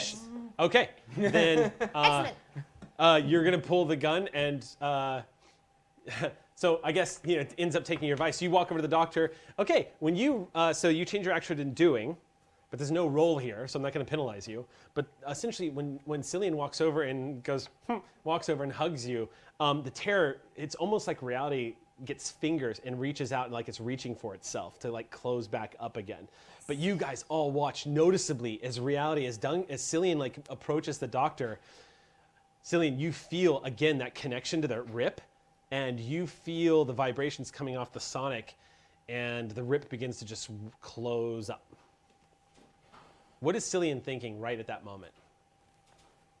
Cillian is thinking, what the hell do I have to do with any of this? I don't understand what I have to do with this. Okay.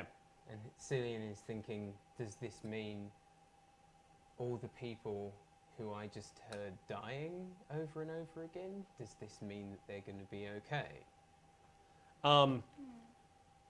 As you're thinking that, suddenly, Finn, you blink for a second, and all of a sudden your force field cuts off.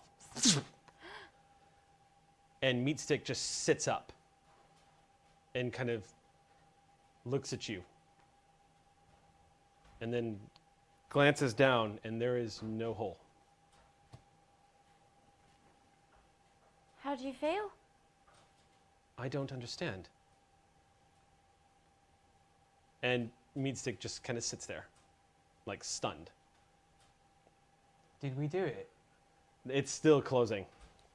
I think it's working. What is? Brilliant. What? It's what, you. What did I do? You're healing the universe is what you're doing. How? To be determined. TBD? TBD. They said it. Yeah. So while that's happening, that was the doing action. Lots of reveals. What's up? One more dude. Roko, what were you doing? I've got you in the last in the action because you guys still have reflexes, right? Yes, I do. Okay, cool. What you doing? What's the status of the reality destroying death beast?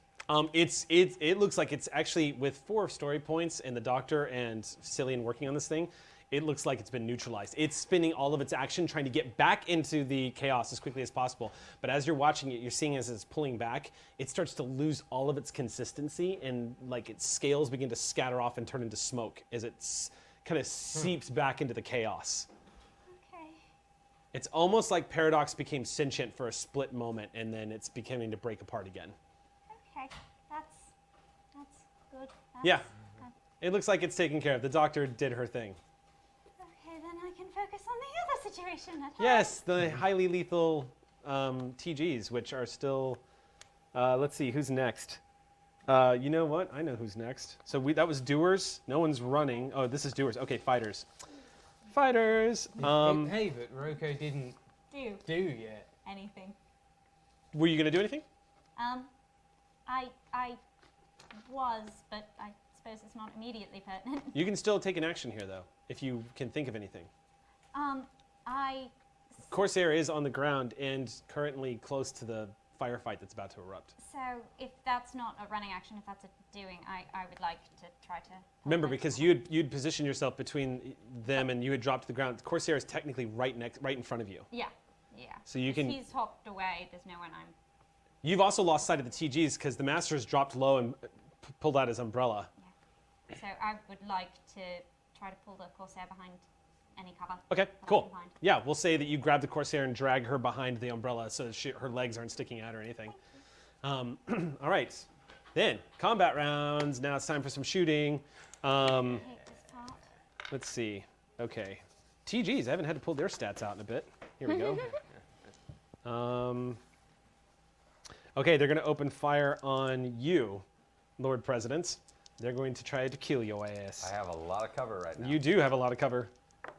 Go ahead and make a... I mean, really, this is going to be a... this will be a coordination... You know what? You're using your umbrella, so I'm going to say this is a coordination technology check. Coordination technology? Yeah. So go ahead and make your roll on that. Not great. 13. 13, I'm going to give you a +4 because you're behind. Yeah, I was about to say, because I am Yeah. really covered. It's okay. That actually beats, they didn't do so hot.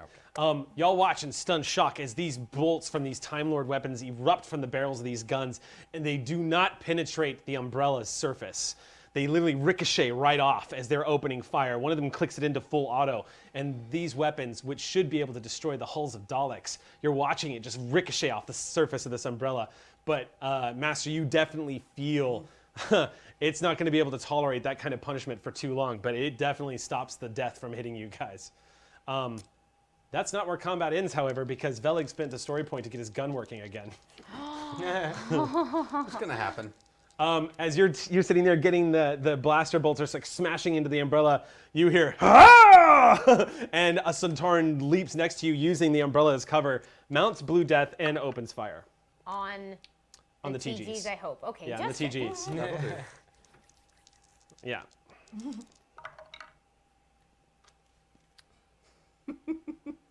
Okay. Lots of rolls. Okay. Oh, man.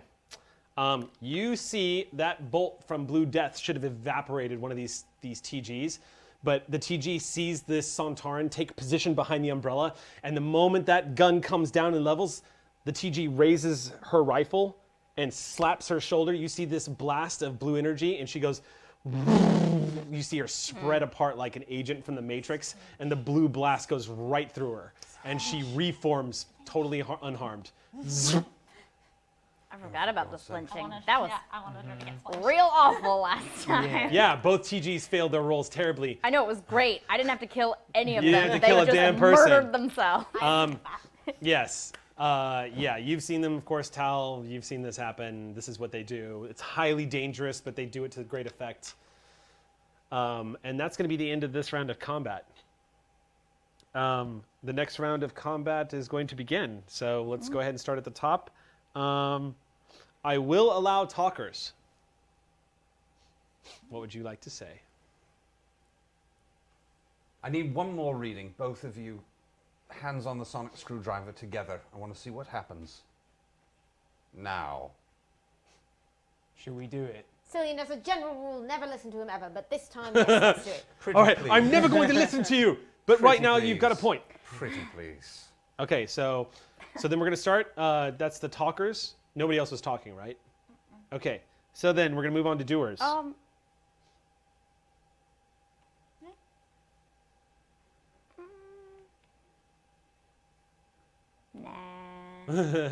All right, so we're in the doers action now. Anybody declaring a doing action? What are you doing? No. Oh, yeah. I think We're we Yeah, we're our doing. things are tied up. Okay, I cool. think, with, So y'all are going to do that. Anybody else doing? Nope. Okay. So next up is running. Nobody's running. Well, that leaves fighting then. Who's fighting? we're all, Rocco, you're not doing anything? I don't have anything to do right now. I have to stay behind cover and keep the course essay. Okay, cool. So Velig is going to fight. Velig wants to kill. Velig wants to destroy. TGs are going to fight. How right. far away is Rocco and the Corsair from me? Probably about 10 feet. Oh, they're really close. Yeah, everyone was still pretty close together. Okay. Let's see. What is Meat Stick going to do? Whatever. Meat Stick is going to do. Meat Stick sits up and sees the cover and sees everything going on and says, "Shall I kill them for you, Master?" Just disable their guns. Killing them will disable their guns, Master. Yeah, I know. I want them alive. Very well, Master. And Meat Stick this creature stands to his full height. And as you're looking up at him, you're remembering again that brief moment where you showed down with this motherfucker. He turns slowly towards the TGs who are opening fire. The TGs who did not see Meatstick before, they kind of like do this as they see this ood that lumbers at 8 feet tall. It's like Big Show in the WWE, just kind of comes up from behind. They actually kind of like stop for a second to admire the size of this ood as it turns and looks at them. And then Meatstick starts running towards them. His action is going to be taking place next round. He is going to, however, run towards the umbrella because he's not a suicidal maniac. So that's going to be Meatstick's round. So fighting. So now it's going to be Veleg, who is going to scream and cuss that his last bolt didn't get through. And he's going to open fire on the TGs. Okay. Let's see what the TGs have to say about it. They didn't have to. The bolt goes wide. He didn't even have to activate their thing. You see, Velik is just, "Ah! Die! The Sontaran Empire will be remembered!" And he's just opening fire.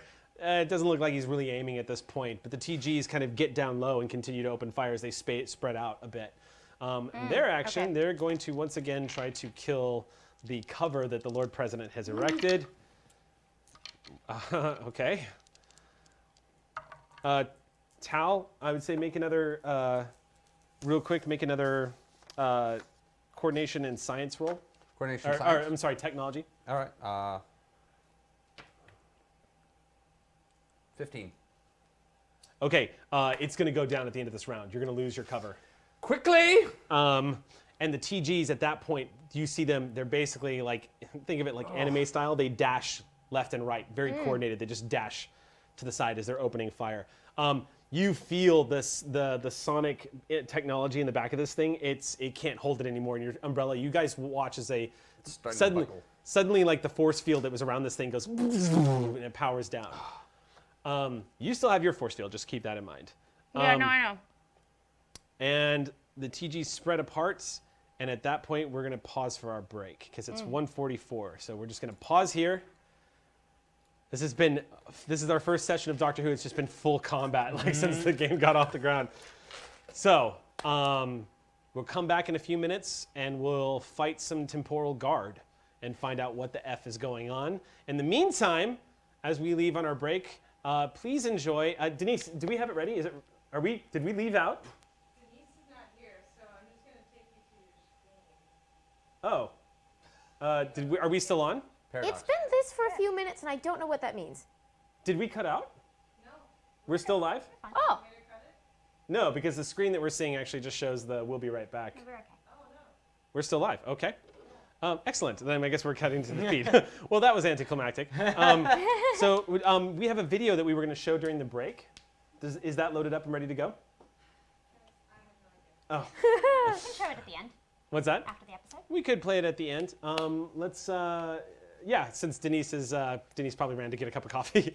So what we'll do is we'll take our 10-minute Denise break. is an artificial intelligence. Denise probably stopped to power up a fuel cell. It's true. It happens sometimes. Coffee is an acronym. If Yes. we can play it during the break, we'll just play it during the break. But otherwise, we'll play it at the end of the episode. But stay tuned, and we'll be right back in 10 minutes. All right.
Hi, welcome back. We found out Denise is actually in the middle of a very important tabletop day meeting.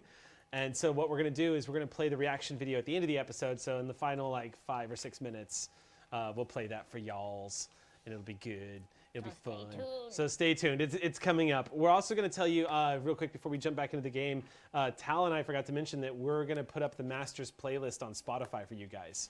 So we'll get that. It's real good. Yeah. So we're gonna get a playlist that he's constructed. Yeah, we're having trouble with one song, but the rest should be up there. Okay. Yeah. And But it's we good. do have one more announcement. What is it? Do we? You thought you were getting away with it. You thought you were getting away without birthday wishes. Well, And that is not happening. No. So, it's Eric's birthday. Yep. Everybody in town wish him happy Yeah. birthday. Yay. He's wonderful. We couldn't have this without him. thanks. And you will be baked, and then there will be cake. Okay. Yeah. So, Yeah, I get to Shall feed my we? friend. Yep. Oh, Shiza. Yes. Happy birthday to you. Yeah, okay. Happy birthday to you. Happy birthday, dear Eric. Thank you. Happy birthday to you. Thank you. Yay! Ah, shucks. Thank you. we're And so glad we have you. Thank you so much for doing this. icky good feelings. Yay! Let them dis- seep into you. Disgusting.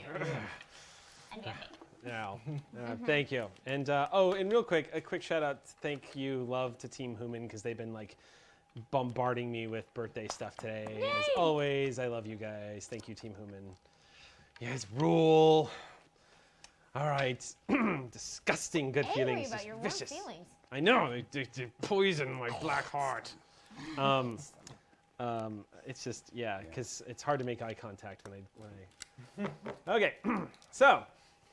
Well, we can get back into the death now. There was TGs, I think, trying to kill my party. Yes, indeed. Let's pull out Not a birthday.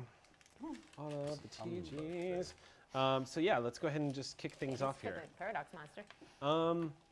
So there's 2 of them, but as experience has taught you all, 2 is all they need to lay waste to everything in front of them. So they've split apart during the last round of combat when the Master's shield dropped. And currently you'll have no cover. You're kind of out in the open. I can tell you this round with your whopping 4 story points expenditure, the rip is going to close up at the end of this round. Okay. Did it change what happened when in this last round when Cillian's hand was on the Sonic with me? It's accelerating essentially. If your intention, Cillian, is to close it, it basically continues to close at a faster rate. Okay, so for this round, I should still be where I am, not doing anything besides just holding the Sonic, right? Yeah. I'm kind of that's what we're doing, right? Yeah. Yeah. Okay. All right, cool. So that's going to be that. Are we at the top of the round again? We're going to be at the top of the round Yeah. again. Okay. Yeah. So let's go ahead and start this off with anybody. Does anybody want to try and talk to the temporal zealot guards out of trying to kill you? I didn't think so because there's really experience has taught you guys that's kind of useless. All right, so then runners. Anyone running? All right. How about doers? Who's doing stuff? Okay, so we. That's us. Gina's like, if killing I is don't doing. know if it. Yeah, I don't know. Okay, so what are you gonna? We'll start. This is just announcing your intention. So, what do you intend to do this round, during the do action? I don't know if this. Run it by me. Okay, so I want to transport myself to the TG. You're gonna try to do a jump. Yeah. But I want to go behind them and then do a thing. Does that count as 2 separate actions? Is my point? Is my question? Or is it like I can jump this round, then do a thing next round? Good question.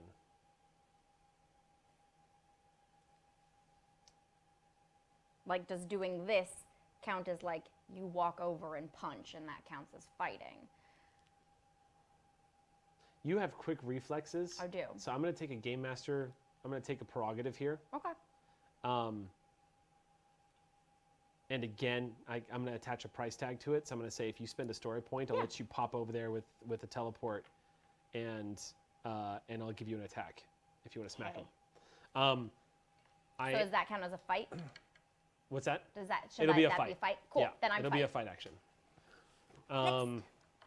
Remind me real quick. The vortex manipulator that you're using was originally a TG vortex manipulator, yeah? Mm-hmm. Okay, cool. You're fine. Yeah. It only It's the good one. The Yeah. one that I took from the original TGs that I. right. It didn't only kill. gets dangerous when you try to do what they do with them. Yeah, no. I'm Which just you doing don't. the regular jump. Okay, cool. All right, then you are going to be fighting. That's going to be. Where are you, Finn? There you are. Fight. Okay. So the doers then. Sam, what are you doing? I'm slow reflexes, so anyone else? Okay. Well, that's okay. That means you'll go last in the doing round, but what's your intention for doing? I am going to psychic one of the temporal guards. Kind of jump in their minds? Okay. I'm going to get in their head. Are you going to. So this is not an attack action, though. You're going to try to get in their minds? It is not within my capacity to attack psychic. Okay. So. Or any other way. Roko is doing psychic. Who else is doing? You, yeah, that makes sense. So Doc. Doc and I should probably put you guys together. All right, Master, what are you doing? Am I sensing that someone's getting a psychic invasive? Do I sense a door opening in one of these Time Lords' heads? You will if it succeeds. Okay, I'm gonna wait to see if it succeeds. Okay. I'm gonna try and piggyback in on it. You sick bastard. Velig is fighting. Imagine that. TGs are fighting. Okay. And Dolandarius reappears. Oh, snap. Great. We thought you was a goner. Oh, I thought there was a hole in you meat erased stick. yourself. Yeah, that's true, but I He helped. did. I didn't help Dallin. What?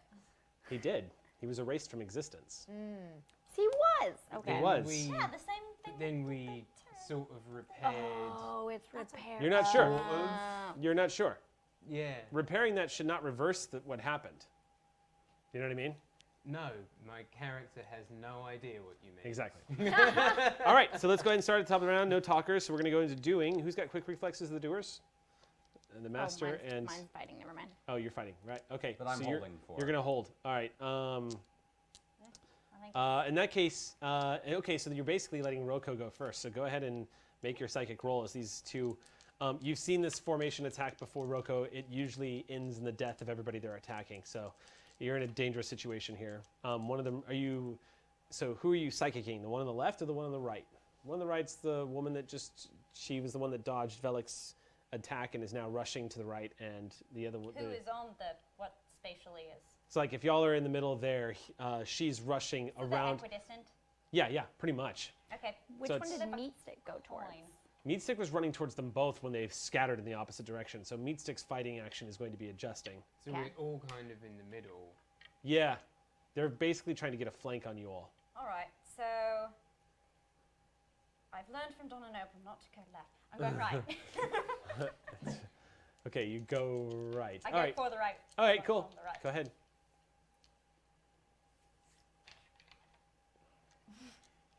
Are you burning a story point for this? Yes, Yeah. I am. We just burn story points like mofos in this game. Hey, All right. No, it's a good. Oh my God, you were gonna walk right into that woman's brain. That is $2 that she rolled. and I get finally, Yes. Roko gets lucky. You want to roll these dice? Much better. Much better. You finally used your lucky.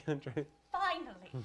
All this time, I've had this beat, and it has gone nowhere. But I like 5 in a TARDIS way more than I like Daleks.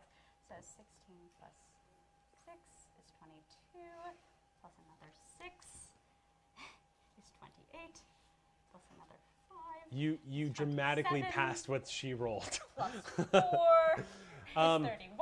So yeah, Roko Professor X hurt themselves right into this woman's mind. And if you want to make a, what are you rolling for your psychic intrusion? It's an awareness plus resolve. Yeah. So if you want to make an awareness plus resolve check, Tal. Happily. I also have a +2 to this kind of Yeah. process, Okay. so. Go ahead and make it.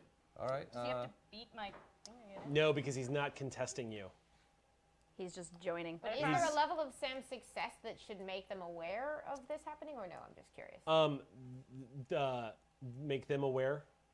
Will do you Sam be mean? aware Make them of aware it that doesn't someone's happen? piggybacking on their With that psychic level of link. success, I think the next round, when the next round picks up, Sam will definitely know. Okay. But go ahead and make your roll and see what you get. Oh, I love this. 33. Is that the highest of the 24. game so far? Okay. Yay! That was the highest roll of the game? You Yeah. just broke the universe. It falls apart. Thanks for watching Doctor Who, everybody. I can tell you with my brain. You sense an incredibly efficient, powerful mind enter into this TG's brain immediately. You feel the psychic power going in. It doesn't take much. It's almost like holding onto your hat, reaching out your umbrella, grabbing a hold of it, and going with the flow.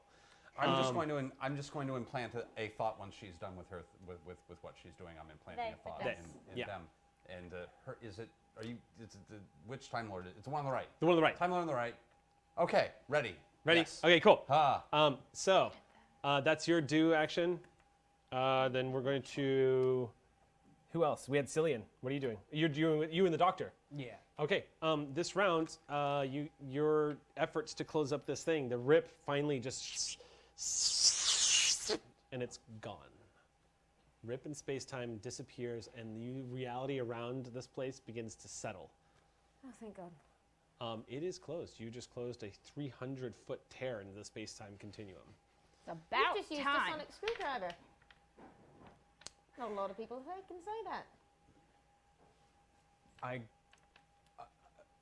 I can't. I don't. How does what? How does it work? Feel a breach in the universe. We got a flickering Quite a light. It's remarkable man. awesome. Huh? I like our flickering light effect we've got going on above you. I feel overwhelmed by all of this, but I'm glad I could do something to help, Doctor. Couldn't do without you. You're saying this in the space of time of these two things, these two TGs flanking you guys to kill. At that point, too, you will notice Darius is looking at his hands like, what?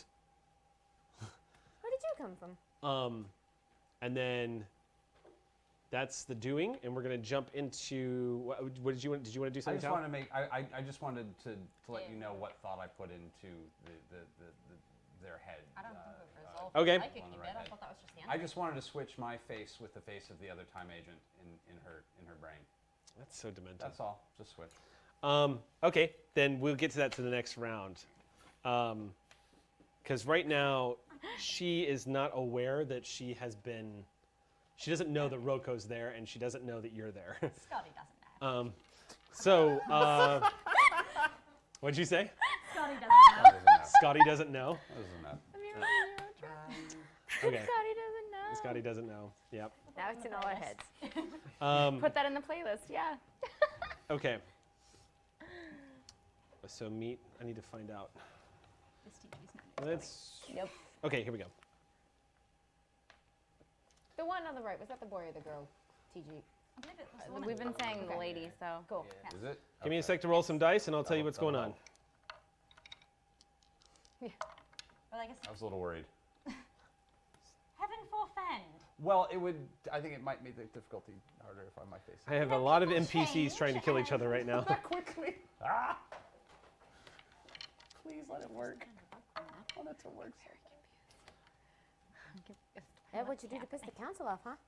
That would be fun. What's your agility? Your coordination? Do I count the damage I technically No, I just need did? another rank. The 5. 5. Okay. So you are going first. Dope. What would you like to do? You're teleporting behind the TG. Uh-huh.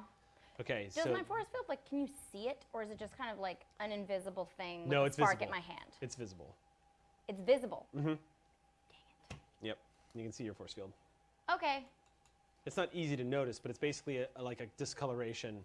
I'd almost describe it the way they kind of when they draw Sue Storm in the comics when she goes invisible. Yeah. It's kind of the way your force field looks. It's kind of like that outlined blue, translucent image. Okay. Well, then I transport behind them. Oh yeah, who am I going to? I don't think you'd know anything. I wouldn't know which one, so Whichever one you want to go for. I'll go for. Who's closest to me? Because where am I? I'm not with them. You would be flanked by the male that's Okay, then I'll rushed pop to the behind left. him. All right, cool. I'll pop behind him and I'll grab the. No, I'll punch him in the head. Yeah. I'll just Why punch grab him. when you can punch? Yeah. Okay, in that case, I'm going to give you, you're going to take a roll. I'm going to give him a -2 because you're basically ambushing him from behind. And now he definitely did not know you had a vortex manipulator on your hand, on your arm. Yeah. So go ahead and make your roll. Let's see what he does. Okay. Coordination fighting? It's coordinate. No, for you it's strength and fighting. Strength and fighting. Yeah. Melee. That's right. Coordination, range, Yeah. Tell me what you get. 22. Okay. He's gonna burn a story point. As a reaction, he's gonna try to activate his temporal manipulator. But how does he know I'm there? You know, I I'm think you're literally right. You surprised him. You teleported behind him. I don't think I'm gonna teleported give this to behind him. He's not gonna get this. You're gonna punch him. How much did you roll? What was it again? 22. 22? Yeah, no, I'm not gonna give that to him. 22. Okay. 22, and that does 4. It's a body shot, so you punch him in the back. That cybernetic okay. arm, yeah, because it's like you can, if you want to try to aim for this like a Nah, specific body, it makes it a little more difficult. You're not. That's fine. So you smack him right in the spine. You feel that cybernetic arm impacts on the Time Lord armor, and you hear that cracking sound on the other side as he goes pitching forward suddenly. He was taking aim to fight, but you actually knock him forward a little bit. He does not drop face down to the ground. He drops to one knee, and then he whirls around in mid-sentence, shouting at you as he kind of goes underneath his own arm to shoot you. Okay. And that's going to be, who else was taking the fight action? Was it just my NPCs? Yes. Okay. Unfortunately for that Time Lord, unfortunately for him, Meatstick goes next. Yay. Oh my goodness. And Meatstick, being 7 feet tall and large ood, is amazingly quick at clearing distances. Quick, and the soon to be dead.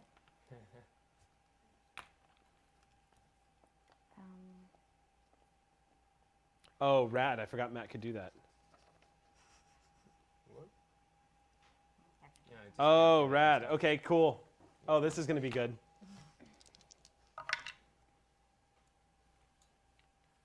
It's not going to be good. Versus. Okay. So you punched. So here's the thing: is when you punched him in the back and sent him sprawling forward, you close the distance a little bit to an oncoming ood who sees his new master in danger. So he just Meatstick runs up there, and as the Time Lord gets up to shoot you, he grabs the Time Lord by the back of his head, jerks his head back, and brutally takes that cube and starts smashing it into his head repeatedly, like it's barbarism. Just. And you hear the impact of this cube that he has, that's jagged object. You're beginning to get the idea that that's probably why it's not as fragile as the other oods sort of communicators. But the interesting thing is on the third impact, you see an electrical discharge play off, and the Time Lord, as he's taking the hits to the face, he immediately freezes up and drops to the ground, and he's kind of like, it looks like an electrical current just got sent through his body, and he's kind of spazzing on the ground. But he still has his gun in his hand, but it looks like his trigger finger is kind of like removed from it. He looks like he's been incapacitated. And there is a smattering of blood on that cube, and Meatstick stops and just drops him to the ground and stands there and just stares at him and says, "His skull is very soft, Master," is what he says to you, and he just turns kind of casually and says that. That's when you all hear the high shriek of a plasma rifle explode. More shouting. More shouting as Velig opens fire on the You step into this woman's mind just as she gets incoming fire from a very angry Centauran. Oh, this is gonna Let's feel see how she does with the. Oh. Poor Veleg is not shooting too well today. He did great against Meatstick, not so good against the other ones. Seriously, the one person. Yeah, she Mind actually. Not being in someone's mind Yeah. who's getting blasted. She That's drops No, to the that's a ground as a great thing. plasma bolt smashes into the wall behind her, and she's going to return fire on Veleg.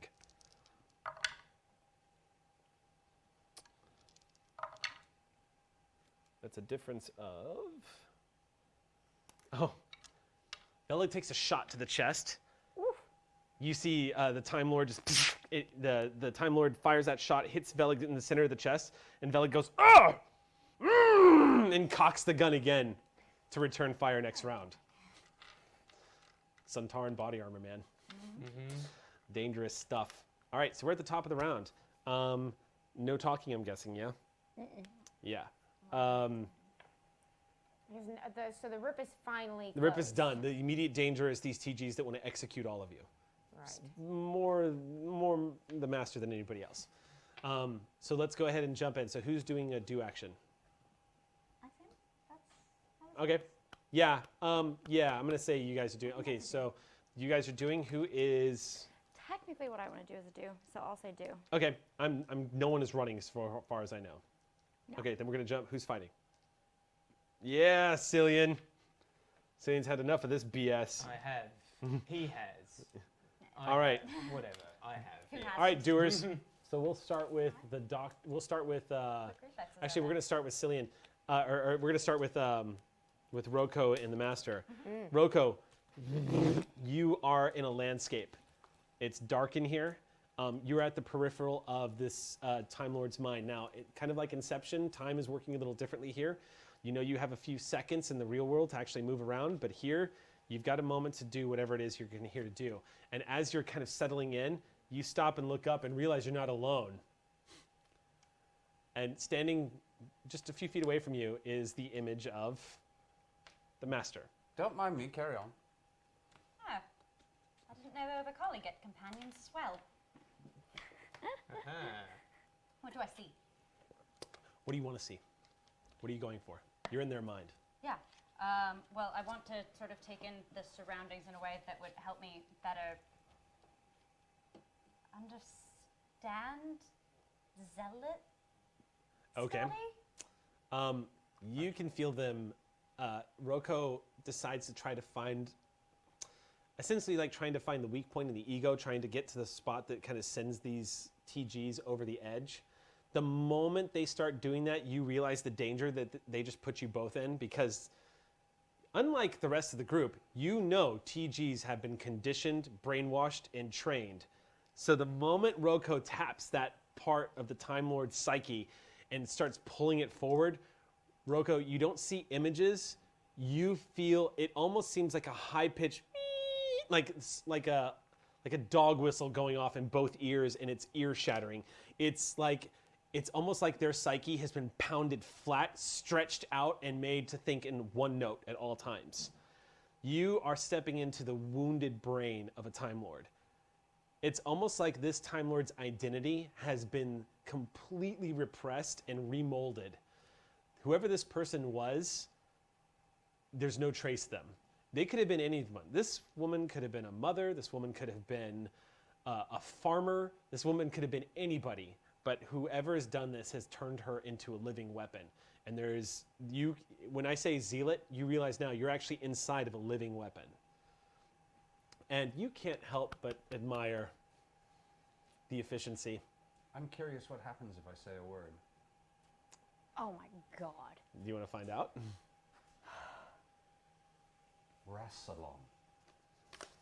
Rassalon.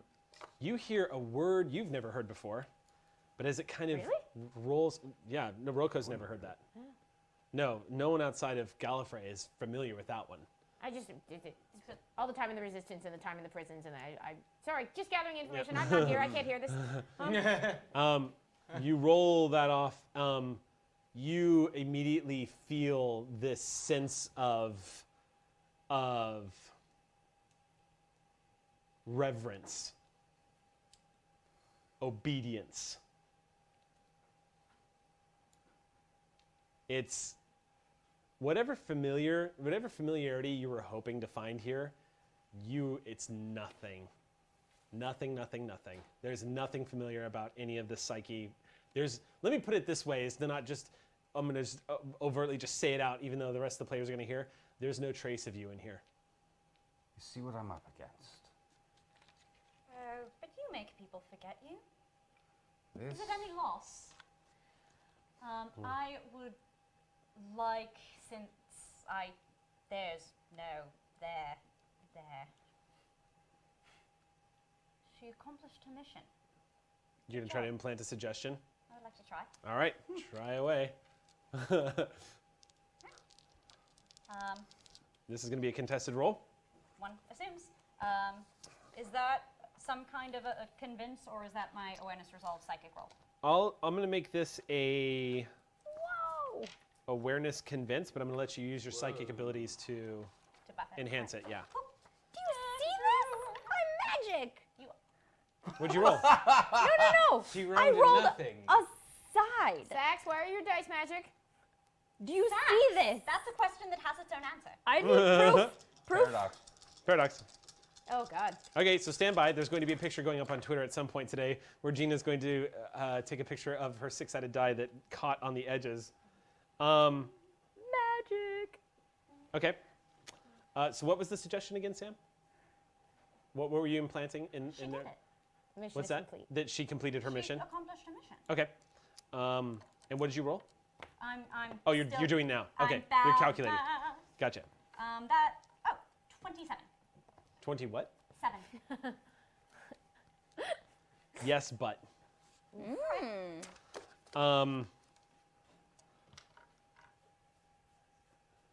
So all of a sudden, as you insert the suggestion, you actually feel this creature, Roko, has enough psychic potential to actually alter the perception of this Time Lord, to think that it has succeeded in killing you. Unfortunately, it means its attention is going to shift this round to the doctor. So now the doctor is in danger. Can I add an addendum to her suggestion? It is your action still. Yes, but my weapon jammed. Okay, then you make your roll. You guys really playing this poor Time Lord like a puppet. Let's see what you get. Tell me what you roll. 21. A yes, but. Just keep bringing them on. Not worth the story. Yeah. Okay. Even that was in character. Weapon jammed. Now, it's going to basically, what I'm going to do is having two psychic suggestions pulling at her mind at the same time. Basically, what I'm going to do here is rule that she is going to lose her action this round because she thinks you died and she thinks her weapon just jammed. You still feel that malicious intent. So both of you know, as you feel him insert that suggestion in the mind, you know she's going into melee next round. Her next intention is to pull. You're not sure where it is on her body. She has a bladed object somewhere on her body, and you can see she's already picturing herself repeatedly stabbing the doctor in the chest, and it's an ugly, ugly image, but it's what she's seeing herself doing next round. And that was that. So that's doers. We're moving on to fighters now. Who's got quick reflexes? Just remind me. Oh wait, Doctor, you had a doing action, didn't you? I did. My sort of standard when the TGs come around was to try and turn the guns off. I can't tell that there's a psychic battle going around. No, but you do notice that one of the TGs looks at their gun and drops it, throws it to the ground. And the other one is on the ground bleeding? The other one's on the ground turning around. Oh yes, the other one is, you're right. The other one is the other one got his ass kicked by Meat Stick. So he's not his face is definitely cut up and smashed, but he's on the ground kind of shaking with an electrical current going through him. So I went to lunge out with the Sonic, and then I've seen both of those things happen, and I'm like, oh, well, this is odd. I think perhaps we'd better get out of here, shouldn't we? So I'm technically changing my action, I suppose. Okay, that's fine. So you're gonna change it to nothing really. You're just gonna hold your action because you're in the doer's phase, and next is fighting. Yeah. All right, so next up, fighting. You heard the doctor say that I think we should get out of here, and what are you doing, Cillian? I'm opening fire on that TG. Okay, who else is fighting in this round aside from the NPCs? I think I was technically doing. You technically were, actually, you went during the doing round. I let you burn a story point. We kind of jumped the gun a little bit, Yeah. but I'm still, it's fine how it played out. So this round, your action's done. Because I let you have, It was the second round. oh, that was last round. I'm sorry, yeah. You're right. So this round, so you're doing, what were you going to do this round? I was hopping behind. You don't have to let me have it both rounds. So I I will. was just going to hop behind her as well. I'll let you have it, but you're going to have to burn story points for it. Sure. And okay, it'll be 2 this time. I'm going to ramp it up. And that's if I can jump and do an action? Yeah. Or if you I can, just jump? if you just jump, then you're good to go. I You just want to jump. Okay, cool. So, and then you see at this particular, the end of this moment in combat, you see Finn appear behind the other TG. All right, so now we're going into fighting. Okay, so Meatstick has quick reflexes, but Meatstick is not going to actually fight the other TG this round. I think Meatstick's going to hold his action. Velig, however, is definitely going to open fire, but Velig, you would get to go first, I believe, Cillian. So go ahead and, what's your coordination? 3. 3, yeah. Go ahead and, I think does that beat Velig? Oh no, Velig's going first. Felix going first. Yeah, Velig's going to shoot. Velig's going to open fire.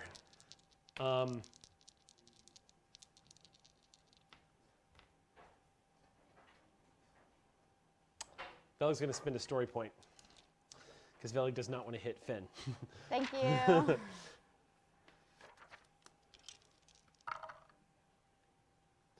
I'm really glad he spent a story point. Was it a bad roll? Yeah, again? Velig has not been rolling. I'm rolling. There's 3 2s and a TARDIS. Wow. So, Wow. Do you Do you want so, this magic dice? I know, right? So let's see. She does not dodge. She is going to attempt to activate her temporal vortex manipulator.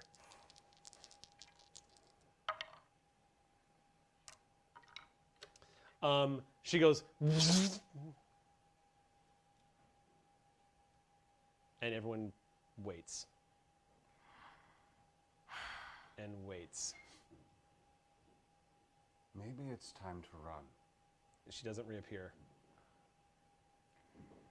That usually means more are coming. It's you guys are the only other person in this room right now, aside from the party, is Dalandarius, who's been Dalandarius. watching, kind of confused this whole time. Where we hadn't left yet. What's going on with Scotty? Oh my! Oh, Yeah. shoot. Oh shit! You're in her mind still. Both of us. I'm gonna have to make you guys are gonna have to roll now. This is gonna get interesting. So you're gonna make Oh no. an awareness resolve check Yep. and tell me what you get. All right, last time today. Probably, maybe. Same bonus? Yeah. Or normal? Okay. Yeah, the usual psychic thingy. Oh Yeah, the man, usual. this could be bad. It could still be bad. 21. 16 plus, it looks like that's number 6. 32. Did you spend a story point? Okay. I have been in someone's mind and it's gone down before. I know what's up. You were able to actually sense the ripple as it's happening, and for a moment you immediately just reflexively pull back, realizing that you just left the master in there. Not with that roll. You do know that it's coming, but it's kind of like running out of a burning house. Essentially, what just happened is her roll on her vortex manipulator failed. So she was just ripped in half by the space-time continuum and is not going to reappear. You were inside her mind when that happened. So, Crap. We shouldn't go trick Roko, you get out just in time.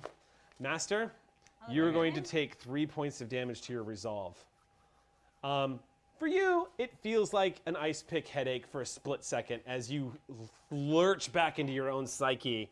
But the best way to say this is, ow. 3 points down on my resolve. Yeah. So just erase the circles or whatever. But yeah, it's all temporary damage. But that freaking hurt. You were inside of a mind that basically was just torn apart by reality from manipulating it. So, and now y'all are definitely alone, except for this guy on the ground who is, yeah, and Dalandarius, who's a little confused. But yeah, Master, you kind of come back into your body for a second. What was really exhilarating about that moment just now, Master, is you actually could see the black void of death as you were pulling away from the mind. You watched a mind die and go into complete oblivion. Oh, and he's such an What edgelord. He joy. thinks that's cool. Such an edgelord. You're Lord a of total Edge. edgelord. And you guys, Yeah, I'm Edgelord president! combat ends. Okay. running to I go check Everything on is him. quiet. Everything is gone. know him the, so well The already. time energies that alerted the TGs that y'all were here are completely gone. There's a temporal guard who's on the ground, incapacitated and unconscious. Taking all of his stuff. Whose stuff? The TG stuff? Yeah. You pull off that temporal you're like, man. We'll have a discussion about that manipulator later. Are you putting it on? Later? Yeah. When you put on a second vortex manipulator, you immediately begin to feel this come over you. You feel a wave of dizziness Okay. wash over you immediately. I was just. I need know you I'm to gonna make a have roll. to roll, but I need you to make a roll. keeping it. You're gonna need to make a. But it's Cord- not. Is it on? Isn't it? Yeah. Just, oh. Well, not only is it on, but you have two within a certain proximity of each other, and as you place them on, so you need to make a. I didn't assume that was a bad thing because we've been near each other wearing them many times. Yeah, but two. You haven't been wearing two at once Same bias. until just now. Okay. So Well, you'll. let's see what happens. So make a. Crossing streams roll. This is a resolve plus strength roll. I'll let you use your I'm spurting a cybernetic. story point because I'm down resolve. Okay. Good call. So make this roll real quick. Tell me what you get. Magic dice. Why do you not be magic no more? What?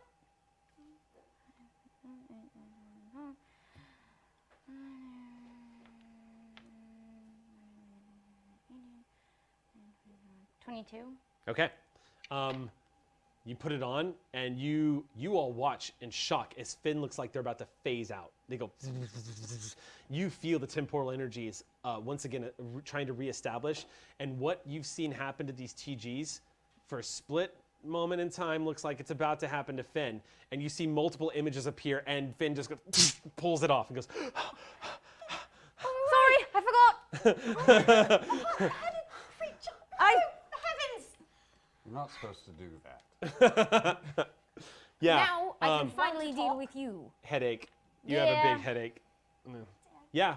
You guys have a moment now, finally, to engage each other. The TG is unconscious. Dalandarius is completely gobsmacked and is looking at his hand still, just kind of. We need to find him. We need to find where he is. Now. There's not much he can do now except die in the ruins of his empire. He looks at all of you and he looks like he just doesn't understand.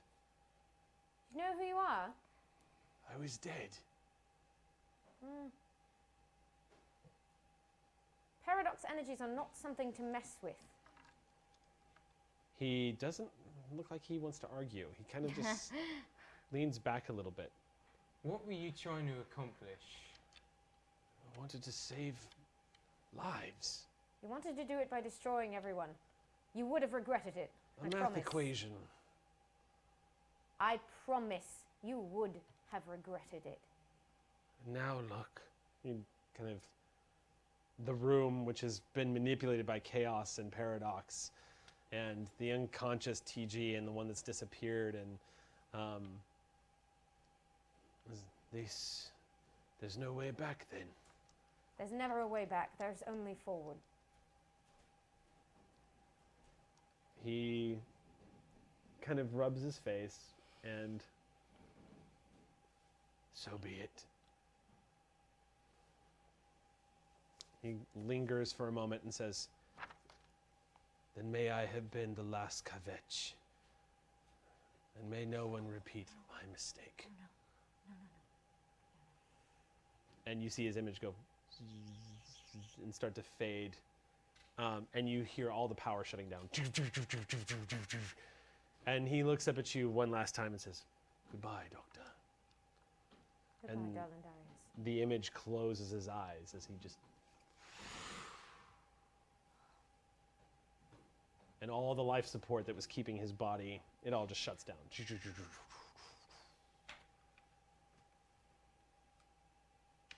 I think we Shame he wouldn't let me do it, you hear Veleg say. Beleg, shut up now. He was going to die anyway. I think he's done us all a favour. Is this temporal guard still alive? Oh yeah. Coughing. Kind of completely disoriented. Take his gun, please. I have it here. And you meat stick holds it up. Thank you, Meat Stick. He can stay here. Can't The go jungle anywhere. will take care of him. And they can't be reasoned with? It's difficult to believe. Doctor, if they could be reasoned with, do you think I ever would have fought them? That's true. This is your doing, I suppose. What? I have been fixing my umbrella. I've been ignoring all of this Okay. drama. Power levels are restoring. Excellent. What? The temporal guards. The perversion of Gallifrey. You have no idea what's going on. I'm certainly not about to get a lecture from you again. My God, it has been a while. It's so nice to get a lecture from you again. Please, please, tell me more. Tell me I'm bad. The pleasure goes only one way, I'm afraid. I know. I do have a bit of a question. Would you like to tell me how I died? Happily. Do we do this here? Do we do it back in the TARDIS? Oh, you're not going back in that. We'll see about that. Release your control on any of my friends that you haven't already tipped your hand to. At the end, This is it. The end is now. let my story finish first, then we'll see. But I would like to point out that I've been with you for quite a while, and none of your little menagerie has died yet. In fact, I've been doing my best to keep them all as reasonable as possible, except for when they turn on me or turn on each other. And they do that, don't they? Quite a violent little group you have this time. Well, let's give you a little story of the universe, why don't we? And please, questions are encouraged, especially from the proper Time Lords in the room. Your condescension is really not required for the telling of the story. I realize you can't do without it, but you could try. Oh, you say that now. By the way, Corsair is still unconscious. Yeah, I'm right by her. Right. The Time War rages. The Time War burns, I'm sure. In fact, I know that we had a Time War where you came from. We did. Here our Time War got interrupted. Somewhere in the great multiverse, there was a doctor. And this doctor decided that the best course of action would be to create a time lock on the outside of their universe. That this time lock would be a little bubble filled with all of the worst things of the Daleks and the Time Lords. And it would just float out into the schism in the vortex between universes and would be just fine, bumping and crashing into everything it came in contact with. Universe after universe just getting scraped by this giant chaotic bubble of war. And it hit our universe. And our universe began to bleed and writhe and die. just the way you've seen. Bit harder to save lives than in them, isn't it? Here I sat, in the midst of the war, which was now focused on just keeping reality tethered on any level as it bled out from some unforeseen circumstance. And a name began to echo through the heads of the Time Lords. You heard that name. Do you remember it? What? You know I do. Can you say it for me? Do they need to hear it? I think they do. Rassilon. From out in the vortex, Rassilon began to claw his way back. The universe began to curl and die, and began ending, and somehow created its own paradoxes in its own ending to keep itself alive. And so this universe has been dying and keeping itself alive through paradox of its own death over and over and over for so long. And I knew that we needed some sort of key from the original damage to bring everything back, to fix this before Rassilon made his way into our universe completely. And I needed a vacuum. And so, yes, I created a doctor-sized hole in my universe. And here you are, the key to fixing everything. So yes, the doctor had to die. It was the only way to save this universe, and here you are. And I knew you'd have a pet. You called me for help. What else was I supposed to do?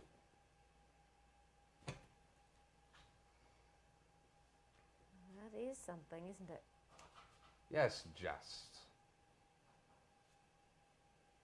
And for as angry as you've been, yes, I was Lord President, but I was running the Resistance as well. We all have to have hobbies. It's too late to expect you to understand the value of the lives you throw away when you play your games. I'm just going to point out that you just landed on a dead planet, blew a crater the size of a small building within the first 10 seconds, and within a day almost started a genocidal war. All of your comrades turned on each other and began blowing holes in each other. I barely had to tap a gun to make it happen. This is a powder keg you're just dragging along with you wherever you go, and your bloody war. It's not my war. It certainly looked like it. These are some of the finest companions I've ever met. I know, I've enjoyed them quite a bit so far. You will release your hold on any and all of them. That's an awful lot of them. And yes, of course I will. You know the deal. I need you. I need both of you, to be honest. I need you alive. And I know the only way to even remotely make you trust me is to promise that I'm not going to hurt any of your little pets. If they're one of yours, I keep them alive. Pinky swear.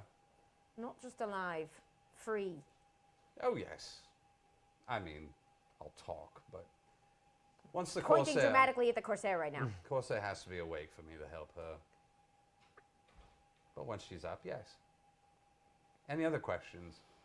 I'm tired and happy to answer any of them. I always find, unlike you, that the truth is a fabulous, interesting palate cleanser. Your relationship with the truth is not exactly straightforward.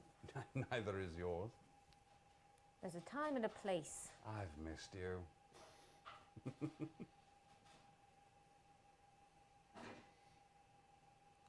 Why was I able to leave the message about the 3 tears? Why was I hiding that information from you? I don't know. Isn't that odd?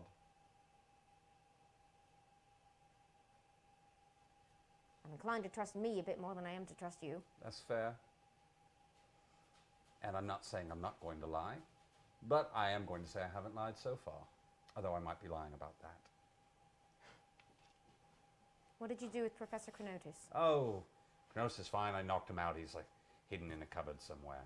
How did you come to be eaten by a space whale?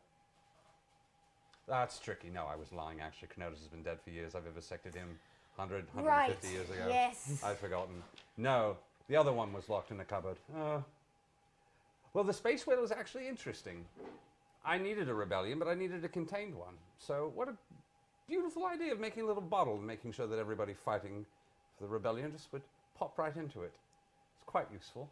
And Kept what have we everything left contained. behind there, in fact? What did you do to River Song? Oh, dear. Oh, River. Oh, River. River has been very helpful. I suppose that it would be a shorter list of what I haven't done to that poor creature. But here we are. I'll undo what I can as a gift. Welcome home and all. We have a universe to save. Give me any reason I shouldn't leave you here to rot in the ruins of Santa. I open my pocket watch and I show her the data. It's like a doomsday clock. And when you're looking into it, you're able to identify it immediately. It's almost like this watch, it's not like the one that you're familiar with, the Master has. It is, in fact, a new device that looks like it's keeping track of how consistent the universe is holding. And it looks like it's really close to midnight. And it looks like it's constantly like fighting to move forward or backwards. You're not sure which. Rassilon's involved. You're going to need all hands. And you may need someone who's willing to do something a little difficult if the time comes. Not And a compelling argument, you know this. And someone you don't mind throwing into the fire if it comes to it. I don't use people as pawns, not even you. Sounds like he's volunteering. Sounds like maybe he has a bit of a death wish. I have a universe to save. Some of us don't have to pretend we're moralistic to just keep our home in order. None of us is safe while we travel with him. Let me know what you need to feel a little more comfortable, and I'll happily oblige. None of us is safe in this universe at all, Doctor.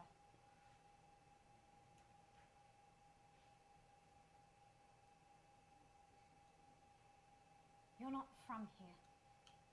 The people you lose, they're not your people, but they are I have ours. people here. You're some of them, but you're not the only ones. So, don't let us be erased. Roko, I may have something to ask of you. And I don't know. He's not the first one of our enemies we've met that we need to keep an eye on. Think about it before you answer. But I don't know what he's done to River, and I don't know what he's done to the Corsair. And I don't know how to keep us all safe.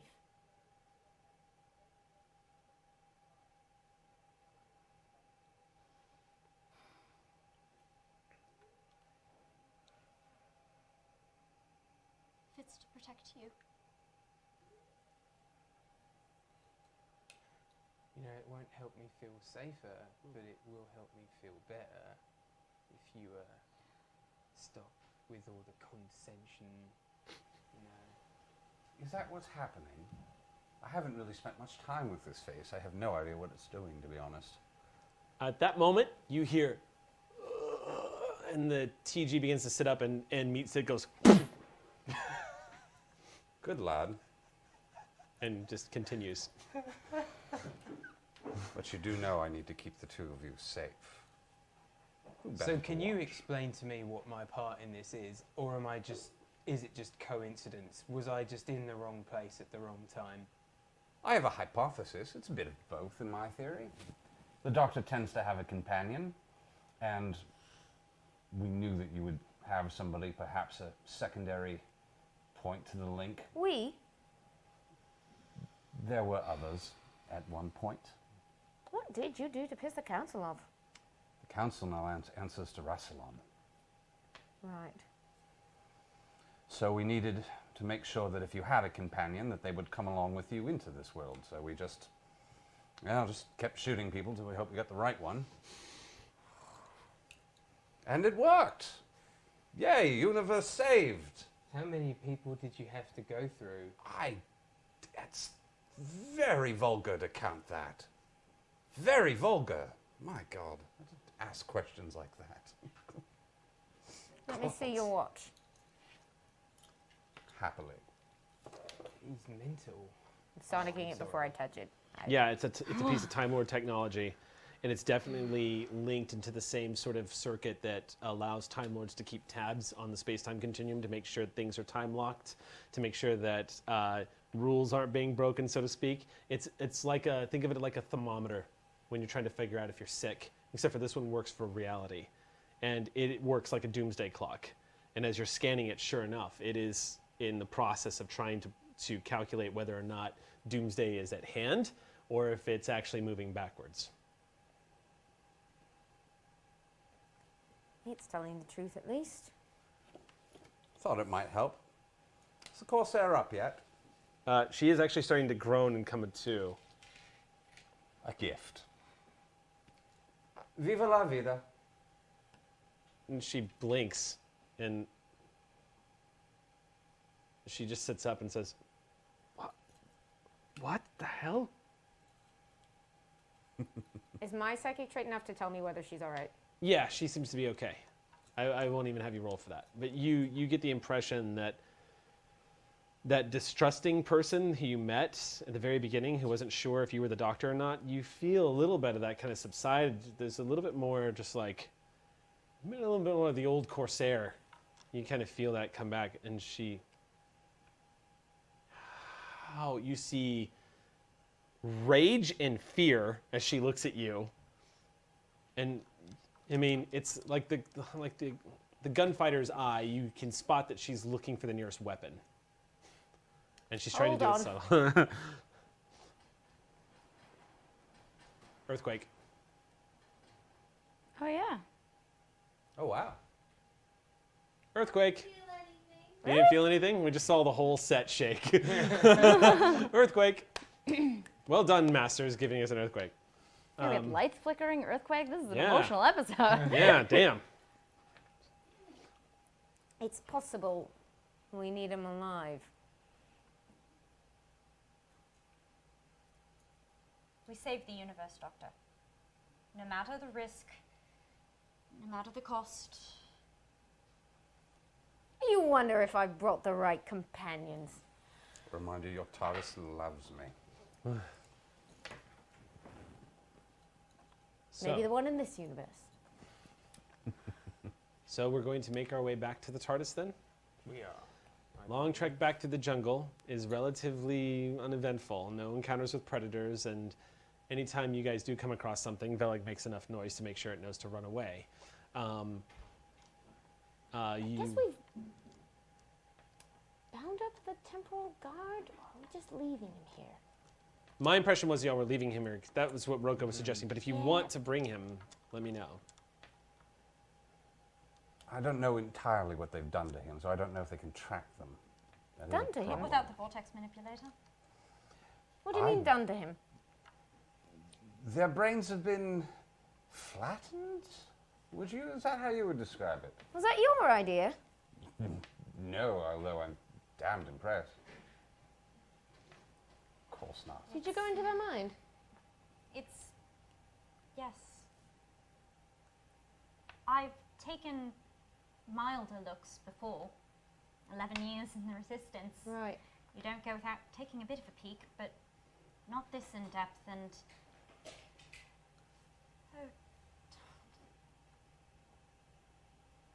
I've always believed that every person could be saved.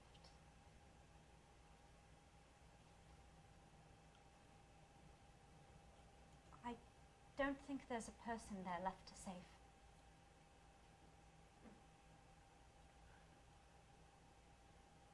Shall I kill him? You hear No. Meat Stick look. When I first met your kind, we also thought they might be too late to save. But it wasn't true.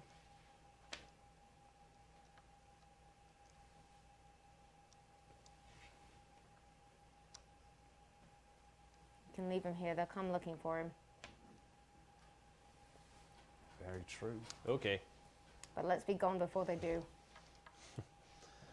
All right. So yeah, you guys depart the facility and make your way back to the TARDIS, and that is where we're going to pick up next Friday.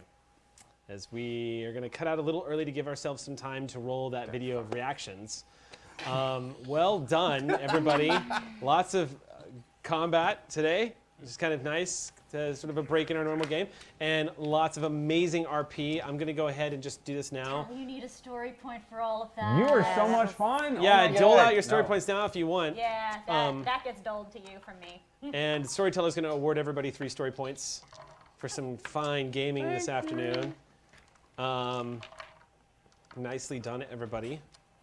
So yeah, catch us next Friday, which will be our lead into International Tabletop Day, which will be wicked cool. And we will see you then. In the meantime, please enjoy this reaction video of Gina. This is a reaction video of Gina and Sam.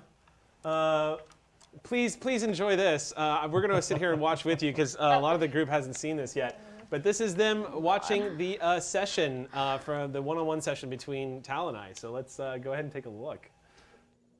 Pretty girls make graves. As the moment you say that, you see the one on the left. Okay, the moment the words come out of your mouth and you point to the one on the left, River's face goes completely blank. She quick draws her gun and puts a bullet in the bodyguard's head. This is hardcore. Restrain him. What? Bang! Gunshot. The guy he didn't even see it coming. Bullet goes right into his skull. The bodyguard drops it as Urzon's a sleeper agent! The bulkhead behind him. Sonic screwdriver locked the door. I assume that the music door will goes. hold us. What's that? I assume the music's going to cover quite a Yeah, bit of this. no one's hearing a thing. As soon as that gunshot goes off, he jumps up. The guy's body hits the floor. He freezes and stares. There's a gun on the desk that he looks like he's going to go for it. And as you lean forward, he stops. Down. He slowly sits back into his chair. River, again, a complete blank mass, just almost catatonic, still holding the gun. She pulls it back, removes the cock, and then waits. Keep an eye on him. She just starts staring at him. You, sir, take dictation. Pennick is now in charge. So says the man on the hill. Wait, you can't see. Pennick is now in charge. So says the man on the hill. And I use telepathy to make him do it. Okay. We're so screwed. All right, go ahead and make your roll.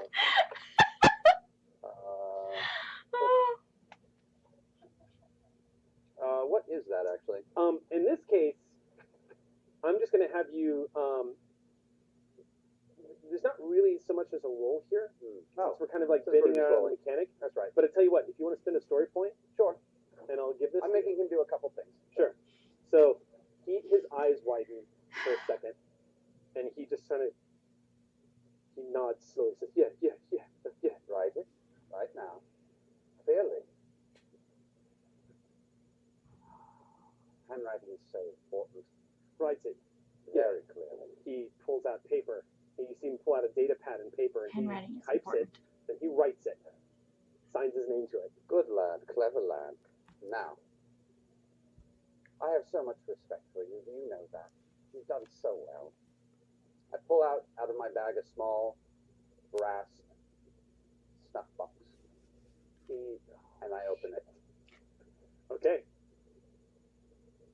What does that mean? We're a lot alike. I have a one-strike policy as well. Take some snuff. Look, I'm sorry. I know you are. Take some snuff. Is this the powder that I think it is? Yes, it is. Okay. Don't do drugs. Don't put powder in your nose. Over. He says, Good night. I shove his hand in. you shove his hand in, and there's a, and he vanishes. I close it very gently with my glove. Hand put a glove on, close it very gently, put it back in the bag. Glove on, you slap back into the bag. For a second, as you're closing the box, you hear whispers as you close it up. Now, River, you're going to remember this going very well, and that Professor Cronotus was very kind. And everything's been worked out quite well, and you're quite impressed with my negotiating skills, and that I'm merely a simple Time Lord enjoying his retirement. And now, let's go, and please don't look back in anger. And I pack up, and I take her, and we go to meet them.